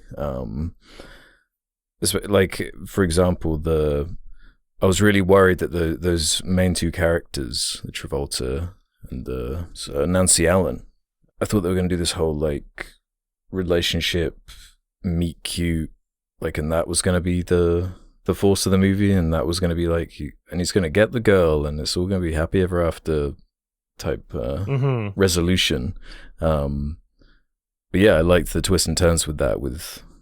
That he does have that kind of corny line. I didn't realize you were this pretty with all the mud on you when I was saving you from drowning. All this kind of stuff. But then, yeah, revealing the layers of her having the more kind of sleazy side of, you know, betraying all these politicians and blackmailing them, and the way it winds up wrapping up with her and this like fake serial killer cover-up angle with John Lithgow going around like he's in Dexter again. Serial killing his way up as the cover story. He's like, all these perms made his life quite difficult, having to, you know, accidentally killing the wrong woman or whatever, and then creating this serial killer story to cover it up, and them committing to her actually being taken out by him as well at the end. It's like, oh, that's kind of a bold choice that you actually committed to the threat of the story, and it felt right for the characters. I like films that feel like they're unafraid to just be what they want to be. I like films that can surprise you and catch you off guard. And I should hope that if the one thing I know about this film before seeing it is that people say it's crazy, I should hope that that's at least a part of the experience, is being caught off guard. There definitely is craziness in there. Like I really was not expecting or anticipating the scale of that whole Jeep driving through crowds of people like sequence. I was getting a bit worried, like, is this going to break that delicate line and make this just too stupid for me to even care anymore? But it just rides it so delicately and never crosses into that space for me somehow. Exactly. It's like, it is just the right time. I think the fact of when it was made, where De Palma was in his career, there were a bunch of, just from what I saw in the 70s Phantom of the Paradise that I was watching, a bunch of like parallels, with the split screen style, with even including a bunch of old audio tech in the visuals of that film was in there. So there must be something he gets out of that, and that was something I was getting out of it too, on a more dorky level, just looking at like the audio tech from the 80s that was being featured. It was so cool looking. Yeah. Oh, it's so cool. Yeah, all the like analog switches and knobs and dials and all this stuff. Yeah, it's awesome. And it's a cool character, and I love it. Can be a put off for me when films are too overtly about filmmaking in and of itself, or masturbatory, Hollywood, or these kinds of, in a masturbatory way. That's a good way of putting it. But this felt more like it enhanced a character for me. Oh, hell yeah. It's kind of a cool, it's a fun job to give a character and a fun kind of perspective you really don't see very often, and it might, I don't know, might partially be why the film didn't connect, or you still don't see it often. I think it was the only other example I can think of right now is there's like a fucking horror movie that like barely anybody watched. I think it was called like Berberian Sound Studio or something. And it was like the main character also had like that. Yeah, it added an element to it, right?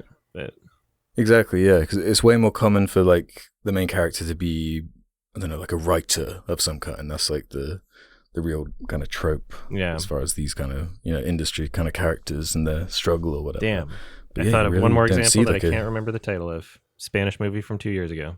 Sorry. Oh shit, can't. whatever.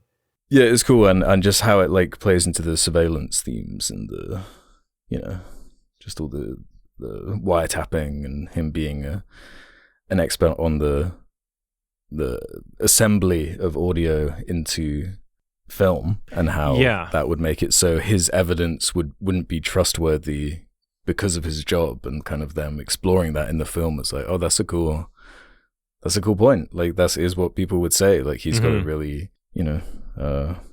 cross his T's and dot his I's when it comes to putting together a solid case to try and get himself out of the mess. And he just winds up in by complete accident. Quite a good like comedy of errors type, wrong place, wrong time setup. Yeah, it's really easy to see how this can be someone's, like, in their top movies ever, because this is a movie where, as far as I'm aware, you can't really get this experience out of anything else that exists. It's a very, like, the parts of this film that are going to like tickle or fascinate you or connect with you, they're very explicitly this film. Like, it's this combination of different elements, like, Travolta and the sound and just everything going on. It does really create a unique movie, and I do like that a lot about it. I'm not really comparing it to other things, and sure, it was inspired by Blow Up, and I'll probably watch it, but I don't feel like I'm going to get the same experience out of it tone/filmmaking wise. I think that it was more or less inspired by, in terms of like concept. Yeah. And even just little touches I was noticing, like another kind of bad trope that can be very irritating and go wrong is using the news as a way to kind of dump exposition or move a story along or convey something to a character so they can go somewhere or move somewhere or whatever. There's an interesting scene where the character is watching the news and it makes sense in a way that he'd be updated by it. But the scene lingers, and the story after is about the murder of the girl with the perm. And John Travolta's not really interested when that story starts playing, but you as an audience member knows that, oh, that is linked with a conspiracy. So it's like making you feel the conspiracy feelings that the main character does, but in like a completely different way, which is quite a cool, clever, just framing to it all. It's a lot of cleverness to it. What it sets up, there's purpose to it, and it fits, and it makes sense in terms of how they combine all of these different elements together. It's very, very strong film for a variety of different reasons. And they took the concept and they explored it much better than, throw a dart at any, even famous director. I can't imagine a lot of them would approach it from this angle and with this level of skill, especially considering the sound design and how it's used in the film and the talent going into it and the confidence that it has using it in the way that it does in this film. I think it's really great. Yeah, I agree. All right. I'll probably watch this again like in the next month, honestly. It was fun. I think it'd be fun to see some of his other films and come back to this one and see kind of what he's learned, what he'd picked up over the years, and how it all kind of manifested with this. I want to see... it was very, very enjoyable. Yeah, Blowout walked so the Black Dahlia could run. I'm giving this one, for now, a high 7 out of 10, and I'll probably watch it again and we'll sometime soon, and we'll see if that changes. I enjoyed it a lot. Yeah, I would happily watch this again. I also enjoyed it a hell of a lot. This was a solid 8 out of 10, 4-star for me. Pleasantly surprised. Love that kind of noirish influence. Also very memorable, striking imagery and use of color. Yeah, I love it. Great stuff. Dank. I take it back, Brian. I'm now a Palmer believer. You sorry? I'm sorry. Sorry. Question times. All right, let's do some questions then from the Sardonicast community. Head over to the suggestion thread over in the subreddit, where you can leave questions just like that guy EJ did. What are some of the best abrupt cut to black endings you've ever watched? There are a few of these. I feel like the most famous one ever is probably The Sopranos, right? Yeah. Like everyone, I mean, I've seen it without everyone knows about that one. having seen the whole show. That's kind of and like I one like of those it. Scarface osmosis things. Yeah. Yeah. I was curious how I was going to feel about it, like watching the whole show a few years ago, and I don't think it's kind of a excellent ending. Yeah. I don't know how else you could summarize it, really. I know enough about the choices behind that ending that I fucking love it. I think it's really cool. And it is, it's set up actually quite well if you're paying attention to the dialogue and what the characters are talking about is actually very well done. Yeah, it's really cool. Damn, what abrupt cut to black endings are there? I guess there's Mommy. Mommy's a good one. Oh yeah, that's an excellent one. Yeah. I think of Whiplash. Does that count? Yeah. I feel like the way that concludes is such a maybe the most memorable part of the movie is the way it all kind of concludes, and that final shot, very memorable. Things that leave you thinking, and especially when it has a certain energy to it, and there's an expectation of things continuing, but it's also the perfect place to end it. It almost seems contradictory in that sense, but I love when things work in that way. Yeah, that's like what Inception does basically with the spinning thingy right at the end. Oh hell yeah, that's a great one. Yeah, I'm trying to think of bad ones. That's exactly what you're saying. Because usually, I've definitely seen it done badly before, but what would be a good example of it? I can remember good ones better. Oh shit, I'm getting like a fucking unlocked memory here. I'm trying to remember what movie it was for. I remember in a theater at the end of a movie, it cut to black. Oh yeah, it was it wasn't really a cut to black. It was when I watched David Fincher, Zodiac, and oh really? People were perturbed by the lack of conclusion in the ending. They're like, "You gotta be kidding me!" Right. Somebody said that was funny. Yeah, that movie's grown on me more though. Oh yeah, I'm really into that movie. Yeah, especially after Mindhunter and going back. That's the kind of true crime stuff I like. Yeah. Does on the bad ones, I feel like A Quiet Place has some kind of cut to black ending. I don't even fucking remember. Well, but God, there's a third one coming out. there is. I saw the trailer. Was that one of the Super Bowl ones? It was a. Have you ever watched the Super Bowl? Is that like a do you have a Super Bowl party and stuff?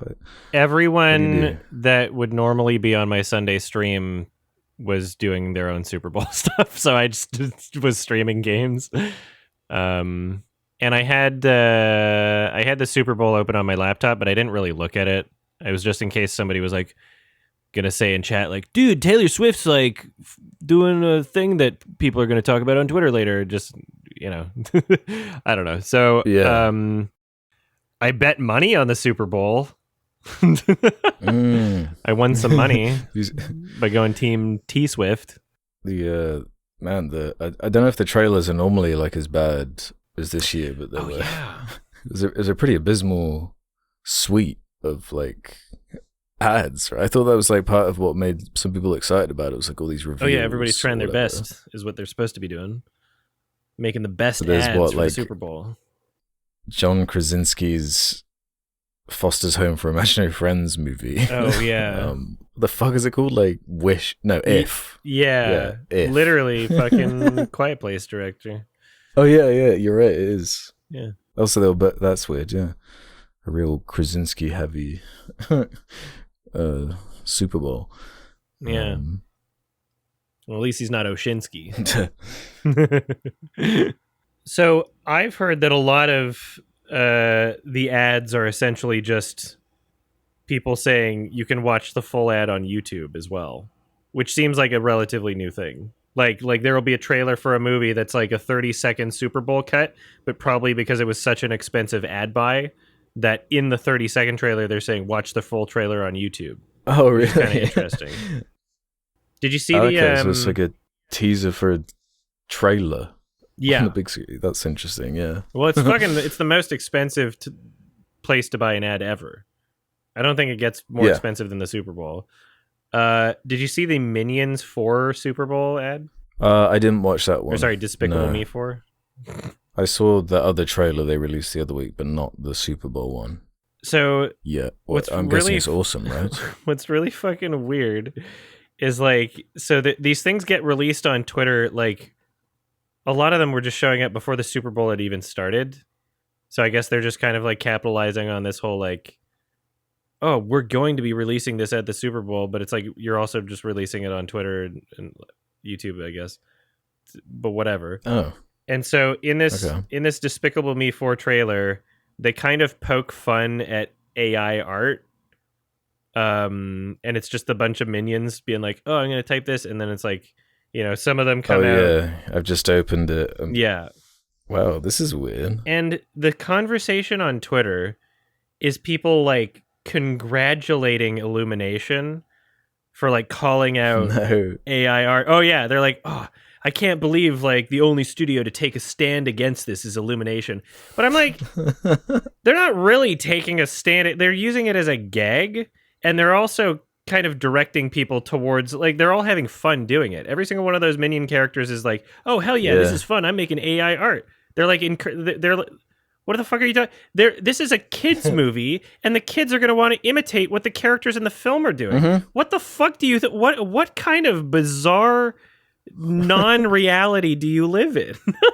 Like, what do you mean they're calling it? They're promoting it. Like just because they say AI movies this whole time. You know, just because they show a shot of like, you know, oh, they had one too many fingers, and it's like that's part of the joke. That doesn't mean that they're like taking a stand like ethically against the existence of using AI. They probably used AI to get those. Those are probably real like AI generated images in that trailer. They probably actually used it to create the fucking trailer. So what the fuck? Like, what do you mean? Oh, they finally taking a stand.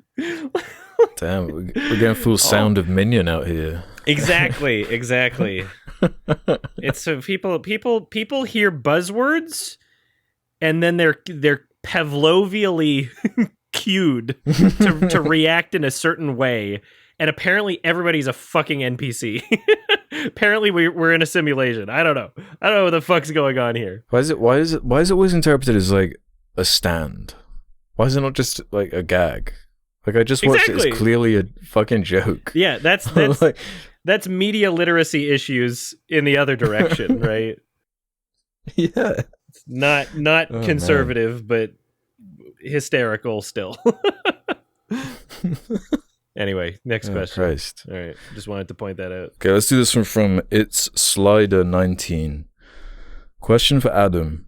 Can you take a drink every time Alex says missing the forest for the trees? Or would that be too damaging to your liver? How much time do you spend like thinking about, oh man, that phrase I've used that phrase too many times. I've like said that specific word 4 times this episode by accident. Like you're listening back and it's like, man, repetitive vocabulary use or yeah, I feel like people always get on those in the comments about this. Everybody has of course, those, and it, you know, sometimes the word that I use frequently enough for people to notice will change. Sometimes there will be some that you know, happen multiple at once in a period in my life, and maybe it'll be for a year, maybe it'll be for 4 months. Everybody has those, and you know, if there's a way of looking at the world and some sort of greater idea that you're trying to get across, you as a character, you as a human being, right? Then you're going to repeat things like that. Because if let's say that's something that's important to you, is the idea of missing the forest for the trees, and you want people to like take a step back and think about their reality or their perspective or the context under which they're thinking about a situation, then you will say that multiple times because it's an idea that you actually hold true to your heart. So no, I haven't noticed that it's a vocabulary issue. I think it's a consistency feature. Oh, nice. That makes me feel a bit better about that. Because I have this... Yeah, don't get self-conscious about that. I remember it maybe like twice. So I did. I remember seeing some comments like years ago from like, it used to be grass is always greener. But I think it literally was just like, we happened to watch a few films in a row where like the theme of the film was that. So it's like... Yeah. Like, I don't know. Sometimes that's going to happen. Sometimes you are going to repeat yourself. Sometimes... I don't know. We're going to be saying the phrase media literacy again, because this is where we're seeing a trend of people having issues with it that is increasing, right? Yeah, we're gonna be saying these things. So yeah, I don't know. Like, I don't know. We say a lot of words. You're gonna hear some of them again and again. Yeah, I mean, like, sure, we could use a different expression for something. Mm-hmm. Who cares? How about I use this one? Touch grass. Ooh. Touch trees. Touch a forest, actually. Let's do this one from Only Search 9584. Hey, so I was just wondering if I can get some advice on something. I find it very hard to recommend films to my family and girlfriend, to the point that my taste and love of film is almost a joke to them. To give you some insight into them, my family loves ITV and BBC game shows like The Chase and Tipping Point, and sitcoms like Gavin and Stacey, Mrs. Brown's Boys, which I really can't stand, but I recommend something for them to watch. And when I recommend something for them to watch, they almost immediately shut it down. While my girlfriend loves Netflix original romance movies like Kissing Booth and After, which are almost impossible to get through without making fun of, which she hates. They both see me as weird for liking the stuff I do and either shoot down the recommendations I make or not like, which is kind of depressing for me, as I almost feel like I can't express this to them. I was just wondering if you've had this problem with any friends or family when recommending something to them, or have had them question your love for film as a whole. Sorry if that question was too long, but to end things on a positive note, I've just got into film school, which should probably sort out this problem, as I should find people with similar tastes and want to be filmmakers like me. And I want to thank you, because you've certainly helped me get there. Yeah, so... I don't know, I feel like it's just something you learn as your taste develops as you get older, and I don't really... I normally recommend films to people based on their tastes, not mine. Like, like what I know about them, and what I'd ask them more like, oh, did you enjoy blank? And if so, then I'll recommend blank. Like, I don't normally do it based on what I feel. The impression that I'm getting from the comment almost sounds like it's not even like a conflict of taste, but an aversion to the concept of movies. Like, yeah. My taste isn't the same as anybody else, but like if I'm having someone over and we're watching a movie, it's going to be suited towards something that I think that they would enjoy. You know, my boyfriend and mine's taste in films isn't the same. I don't think there's some people that are very close to mine that it's hard to find ones that we disagree on, but still, that sounds like a unique problem if they're just shutting down the idea of even watching a movie. I think that there's a lot of people out there that want quick and easy content that isn't unchallenging and familiar, and that is unchallenging and familiar. And a lot of people gravitate towards just like shit that they feel like they don't have to emotionally invest in. There's certain times or certain moods that I'm in. There was a day where I felt like watching the fucking Squid Games Netflix reality show, and I didn't want something to actually engage with fully, right? Because if you're watching a great movie and it's like 2 hours long, it's like, oh, do I have to put effort into like remembering and thinking about like what these things are that are happening, or like different ideas and like a narrative, or like, like Sammy from Memento, he likes watching commercials because he has no Or Lenny from Memento. He likes watching commercials because he has no like long-term memory, or no short-term memory. I forget the terminology, but I think that I think that the number of people that feel that way is probably growing, but it does seem like a pretty uncommon, unique thing. Like everybody that I know, I can't think of a single person that like doesn't like any type of movie and wouldn't take a recommendation or wouldn't want to watch a movie. I have friends that don't want to watch anything in a theater, but you know, aside from that, yeah, I get that. Yeah, I think he's got to find some like-minded people if he wants to talk more in depth. Are you saying for him to break up with his girlfriend and disown his parents? Yeah, kind of. Yeah. Oh, yeah.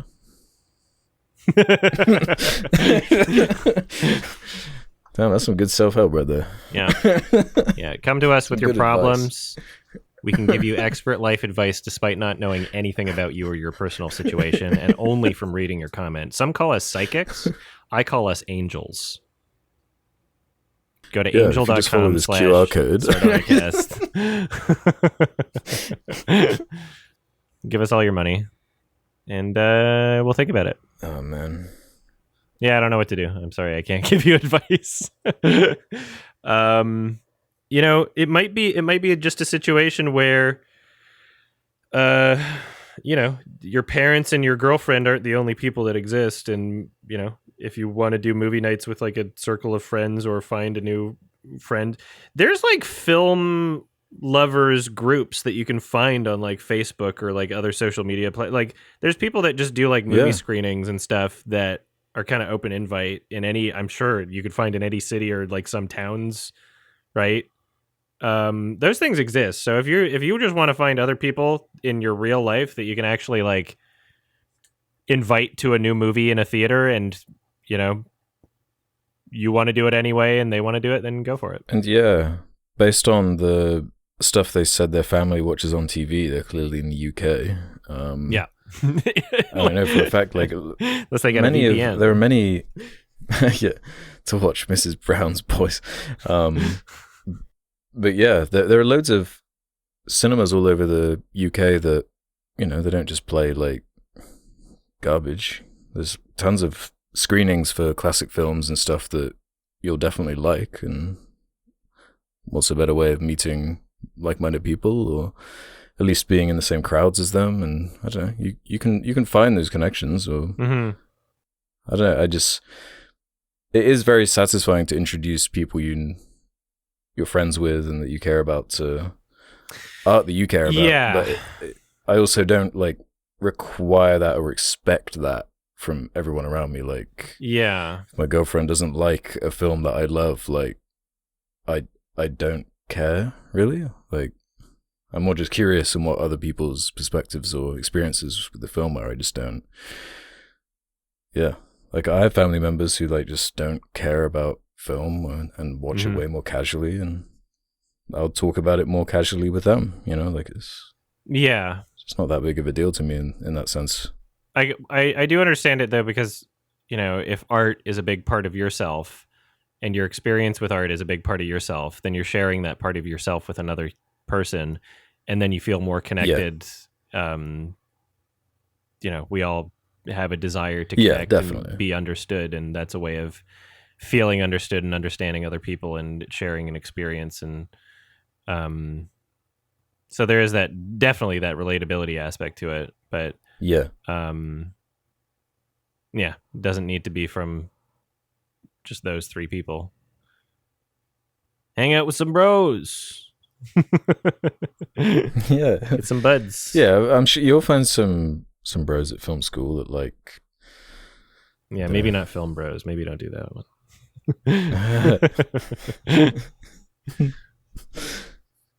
Go to a film festival. There's a London Film Festival. There's a BFI Film Festival. You can meet some people there. Yeah, I'm planning to go there this year. Let's do this one from Spag Geese. The new Avatar The Last Airbender show is coming out soon, and many in the community are looking forward to it, already calling it a great adaptation before the show's release. Considering how pop media in the 2020s have been dominated by brand loyalty and nostalgia baiting, do you think M. Night's Last Airbender film would have been received well by the Avatar community had it come out today instead of a decade ago, since films like Mario and FNAF, which are similarly bad, were fiercely defended by their communities. Would M. Night's Avatar receive the same treatment? No. My guess is no. I think it's considerably worse than Mario and FNAF, actually. That one's a unique one. Because it's not the best comparison, because it is a delicate line. It has to be acceptable enough. It has to be good enough. Like the Mario movie, Sound of Freedom. It's like, Sound of Freedom, or FNAF as well, where like the expectations are, they're bottom of the barrel low already, and it's only got like a couple of checkboxes it has to check, but it did check them. Whereas like the Last Airbender, it didn't check anything. So you're just gonna confuse the people who don't know the source material, and it's just gonna be lame to them, and it's just gonna be upsetting and annoying to people who are familiar with it. So you've got no audience. I think you're going. I think when you don't pronounce the main character's name right, I think you're upsetting fans. I think that's a pretty clear line that was crossed. That like anybody who watches or has love for the original is going to not be a supporter of the. Is there a reason for that change, or you just didn't watch the show? It seems like you didn't watch the show, and you directed the movie anyway, and then lied about your kids. And use them as an excuse like you always do, M. Night. Oh, M. Night. You know what's funny? Fucking Mario got nominated for 0 Oscars. I didn't see anybody complaining about it. It's like they've all kind of realized that it's a bad movie. And all it took was just it being in the public consciousness for like a few months and it not being a thing that had just come out for them to be like, oh, yeah, I guess. Everybody comes around eventually. How do you Same thing happened with fucking the cultural Spider-Man. impact. Amazing Spider-Man 2. Cultural impact of the Marvel movie. Yeah. Yeah, it is exactly one of those. Yeah. People acting like it's doing something when it's just, nope, it's just another one of those. Yeah. So Amazing Spider-Man 2, you could say even the Star Wars prequels. Those are films that were defended when they came out. Some time passed. Eventually, people, the consciousness shifted to, oh, these are probably actually bad. And then some newer things come out, and then they get like a redemption arc where people are going like, no, it was actually good. So we go through that cycle for those 2 films. We're never getting the redemption arc for M. Night's Airbender. We're literally never getting that redemption arc. No one's going to go back and be like, you know what? Unless let's say a certain group of people that we all know who they are decides that the new series is like a bit too woke or something, and they go, well, at least M. Night's version wasn't woke. Like maybe only through that lens could it get a redemption arc, but yeah. Otherwise, there's no the M. Night cut of Last Airbender is not going to come out. The 6-hour true version isn't going to be coming anytime soon. Just make the sequel. Just make the second movie. Just continue it with the same kid as an adult. I don't know. I know that that One Piece show was like a huge success for Netflix in an unusual way, because like the Cowboy Bebop one was did not pan out and was cancelled immediately. Yeah, people actually liked this one. Yeah, so maybe they're trying to figure it out, and it definitely looks the Last Airbender show looks a lot better than the M. Night one, but it's also I can't help but just have this lingering feeling of like, why can't we just let it die? Why can't we just leave this? Like, I just dislike this attitude that it's like, oh, once you're over a certain age, then the thing that you liked as a kid is no longer valuable. It needs to be updated to the adult version of the live action. Because animation's for which you're children. obviously very familiar with. Yeah. Where it's like, well, honestly, the visuals are a lot better in the original. They're way more charming. Sure, some of the like older original seasons, they like have that certain early 2000s look or whatever, but that to me is part of the charm. That's part of what makes it cool. Like the big CG scale of all the CG monsters and particle effects. like After Effects looking particle effects and whatever is like, yeah, this is cool and expensive looking, but in 10 years, like, it's gonna look like shit probably, and the original show will still look just as good and cool and fitting. Hot take: animation's just better. Animation's just better. Everything should be animated. Yeah, it makes it timeless. You Yeah, know? it really does. it genuinely makes it timeless. You know, because like the Spider-Verse movies, they're not going to look bad. Whereas like go back to the first Avengers movie or something, like they look like hilarious now. Mm-hmm. You know, like so like fake and synthetic, and it's like that reliance on trying to bring cartoony ideas into live action. There's just such a disconnect a lot of the time. Yeah, even like The Lion King 2019, which they were trying to push, and people were fucking eating this shit up of like, it's live action because it looks so real. Like even that, So like a stupid. year later, it's like this animation feels a little dated. It doesn't look real. You can see the imperfections, right?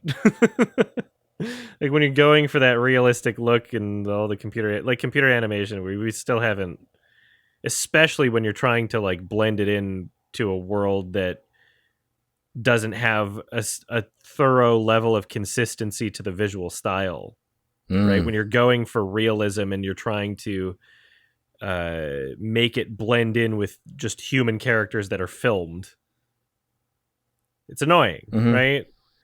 But yeah, animation, there's something timeless about it, and especially just even if it is dated, even if you look at the animation and go like, wow, this is old animation, at least it's consistent with itself. At least there's consistency to the visual style, and nothing feels like particularly dated in comparison to everything else. It's like you're watching an old movie or you're watching an old animation. Yeah, if it is dated, it's like it's a time capsule of something cool. Whereas like dated. what's the 2019 Lion King going to be a time capsule for? Oh, just a reminder of an embarrassing trend. Yeah. An embarrassing, soulless, clawing corporate trend, misguided corporate trend that was really successful until it wasn't.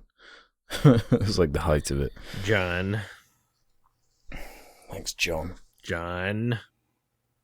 Yeah, casual reminder, Michael Goy directed a bunch of episodes for the new Avatar. So that's true, yeah. You know. Yeah, we'll see. We'll see. But like again, I've just got like nothing riding on it. I don't care either way because the original will always be there. Yeah, so. I think he directed like 2 episodes. There we go. I thought he was directing more. Okay. I guess as more information came out. Which 2? Let's see. First 2 episodes. Michael Goy. 1-2 punch. It'll either be garbage and do really well, or be alright and then cancelled or something. It's always the extremes with the Netflix approach. Yeah, it's. I don't care. I don't care. I'm not gonna watch it. I thought I was gonna like maybe check it out. I'll continue watching the original series and continue with that eventually. But yeah, that's worth it. Yeah. Like who cares? I don't know, it's. I feel like I'm never gonna start One Piece, no matter which version. Yeah, I'm with you there. So many people they've tried to make the case to me over the years, but it's like 1,000 episodes, man. This shit. There's no end. Netflix show, but the it's the endless scroll of social media. It's the fucking like you're never gonna get off fucking TikTok or Facebook or Twitter. Maybe that's the only way I'll watch it is in 60-second TikTok chunks over. Probably take 1,000 years. Wait, that's not how you watch everything else? I've been doing it wrong. Sorry. Oh, is that that's how you watched all the Oscar films? Yeah. You see how many TikToks you can get through, man. You know, I think they can actually do 30 minutes now. So you're wrong. 30-minute long TikToks. I'm pretty sure TikToks can go up to 30 minutes. Wow. Why would you? Why would you ever want to watch a TikTok for 30 minutes? I don't know. I think maybe that's exclusively just for pirating and illegally uploading films and shows. But you do see that now and again. There's like threads on Twitter of people like screenshotting like uploads of TV shows and movies in like 100 parts to TikTok, and it's how a bunch of people are being introduced to these films. Yeah, if I was a kid and I didn't know what torrents were because I was a Zoomer, didn't know how to work it, I'd probably be watching some movies on TikTok. It's funny the types of films that get exposure through that, because I keep seeing it's like some weird film, like some quite unknown horror film about like a contortionist clown or some shit. Like it doesn't. I've looked at it on IMDb. It doesn't look like a good movie or whatever, but I keep seeing it because it's one of those like it's scaring 10-year-olds on TikTok. So it's just being like just shared around a lot. Megan is missing. I gotta see this scary ass movie. Yeah. Michael Goy had the resurgence. That was a huge resurgence of like TikTokers fucking praising Megan is Missing, and also not just praising it, but the conversation around it was it's real. that was the praise, was like, this is real footage. And this is it actually happened. It's so embarrassing. Yeah. It's a byproduct of things that we have put into motion that are out of our control at this point, which is pretty much the theme of everything right now. It's definitely the theme. Yeah. The end is built into the beginning, it seems. Just got to put your hands up on the roller coaster sometimes, you know? Exactly. Who was that? Was it Bill Hicks? No, it was George Carlin. There was like a life's just a fucking ride. Yeah. Enjoy the ride. I'm trying. I want to get off Mr. Bones' wild ride. Everything's funny until it's not. Let's do this one then from Boastful Caviar. I saw this question asked by another listener, and this has been asked a bunch of times actually, but I'll throw my hat into the ring as well. Do you guys have any love for Star Trek? I recall Adam shouting out some of those old school TNG shitposts in one of his videos. I'm also aware Adam has said he doesn't think Bill Shatner is a good actor. Can't recall if Alex has mentioned Trek at all. For me personally, Star Trek The Next Generation and Star Trek Deep Space Nine are the best science fiction I've ever watched. The original series is almost pretty amazing, and I love Shatner's acting as Kirk. I'd love for you guys to do a review of some TNG episodes one day.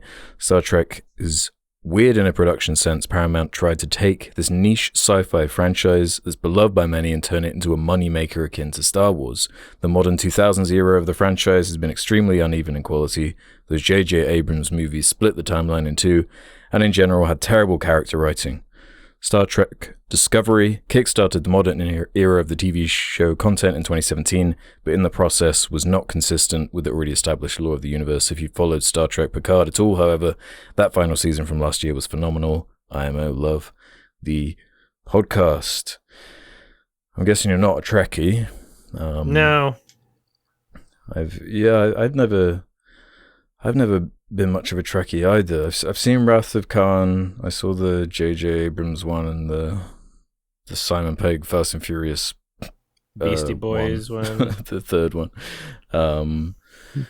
Yeah, it was kind of what we were saying earlier about Scarface, where like growing up with like Futurama and all the like Star Trek parodies and the osmosis of like just the amount of like comedies and jokes around like, you know, Star Trek conventions and dressing up, and I don't know, there's just the osmosis factor of the imagery and the setup and the music and everything. It's like, it's kind of like if you weren't shown Star Wars when you were little. I feel like, you know, I've heard that from so many people, like as an adult, if they go and watch, it's like just different. Yeah, it's different. Yeah,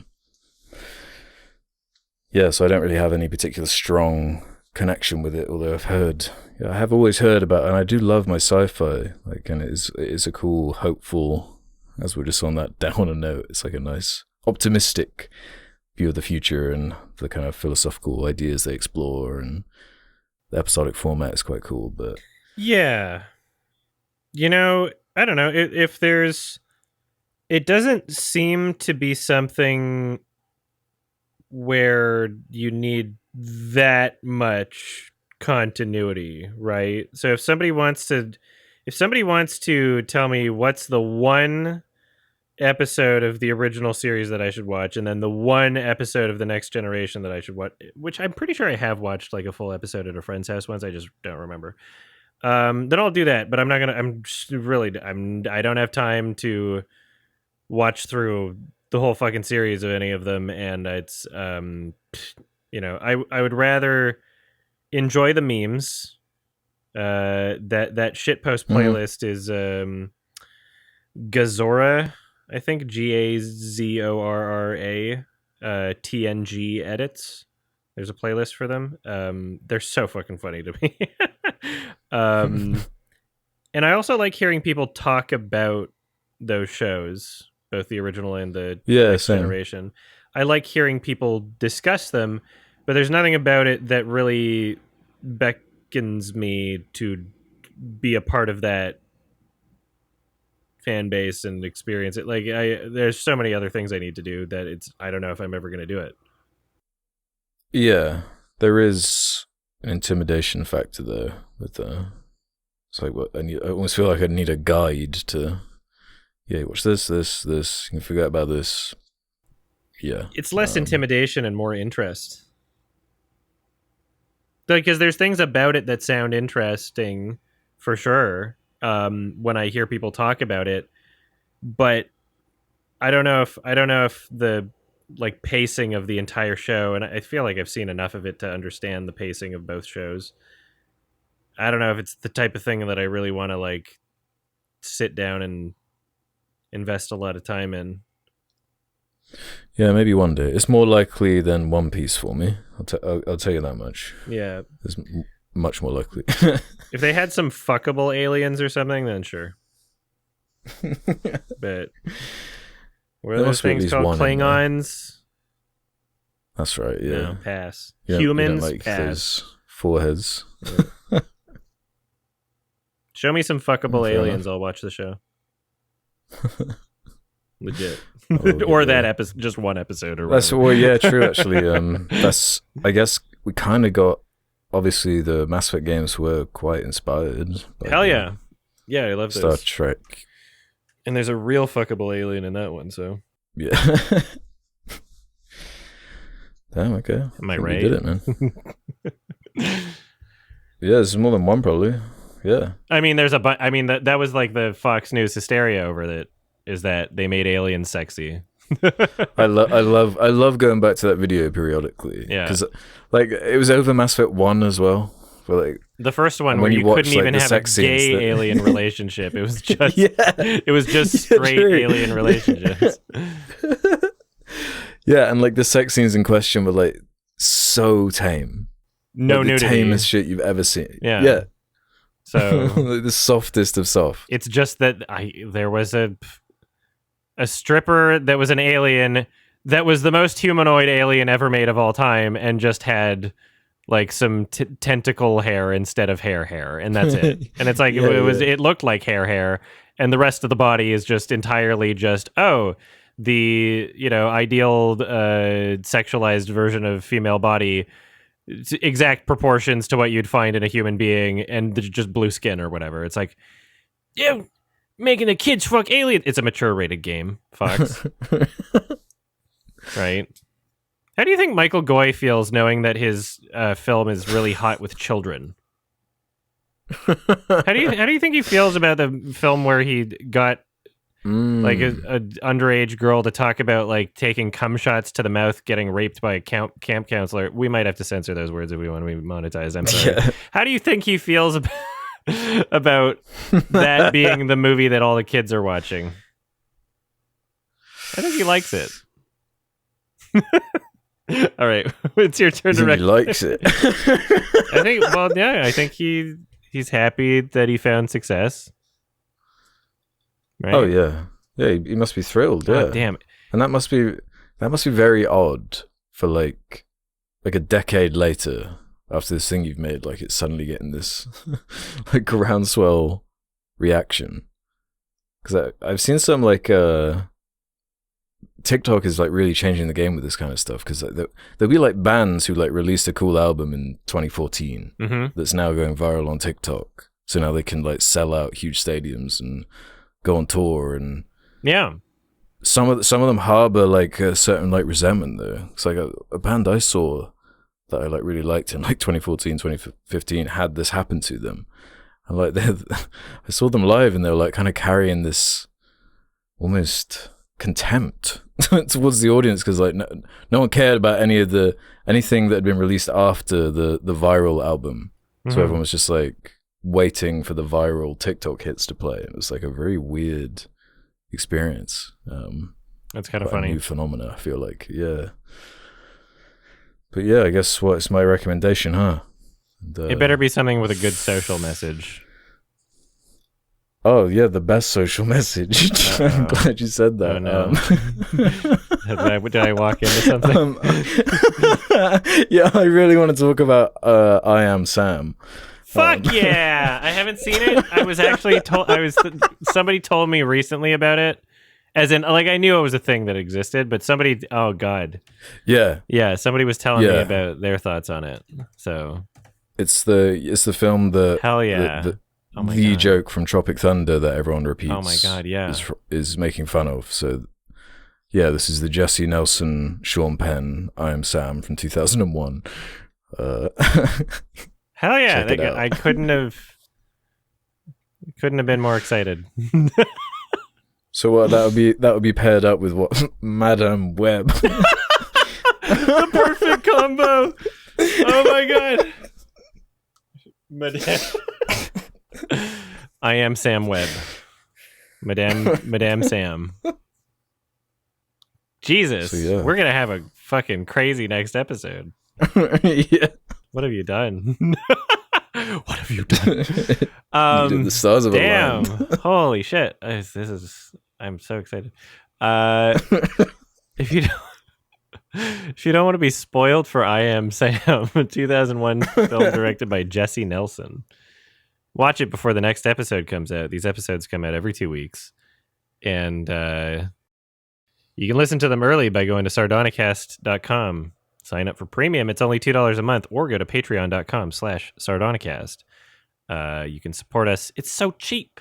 $2 a month to get early access and support your favorite Sards. Your favorite. It's less than a coffee, man. You know, if you don't go to sardonicast.com and sign up for premium, after we talked about Sound of Freedom, I think you might support pedophiles. So true.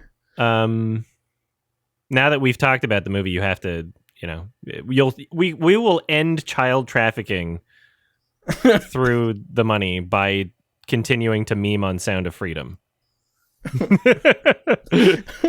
Raising awareness. We got merch link in the description. We got a Sardonicast highlights channel on YouTube. There's some highlights of some stuff. Thanks for joining on the tour. Quote from Megan is Missing. Have a happy hype Madame Web. Freedom. I guess I'm fucking seeing that this week. Damn. My life got a whole lot more exciting when you reminded me about Madame Web. It's on my calendar, but I've been so fucking busy. Yeah, I could hear it in your voice. Like I could hear the smile on your face. If you ever need motivation to like keep going in life, Madame Web hype. We're almost there. We're almost there. Look at what Sony. What's on the Sony docket? Oh my God. Whew. Happy fucking Madame Web. Bye everybody. Thanks for listening. Bye. Bye.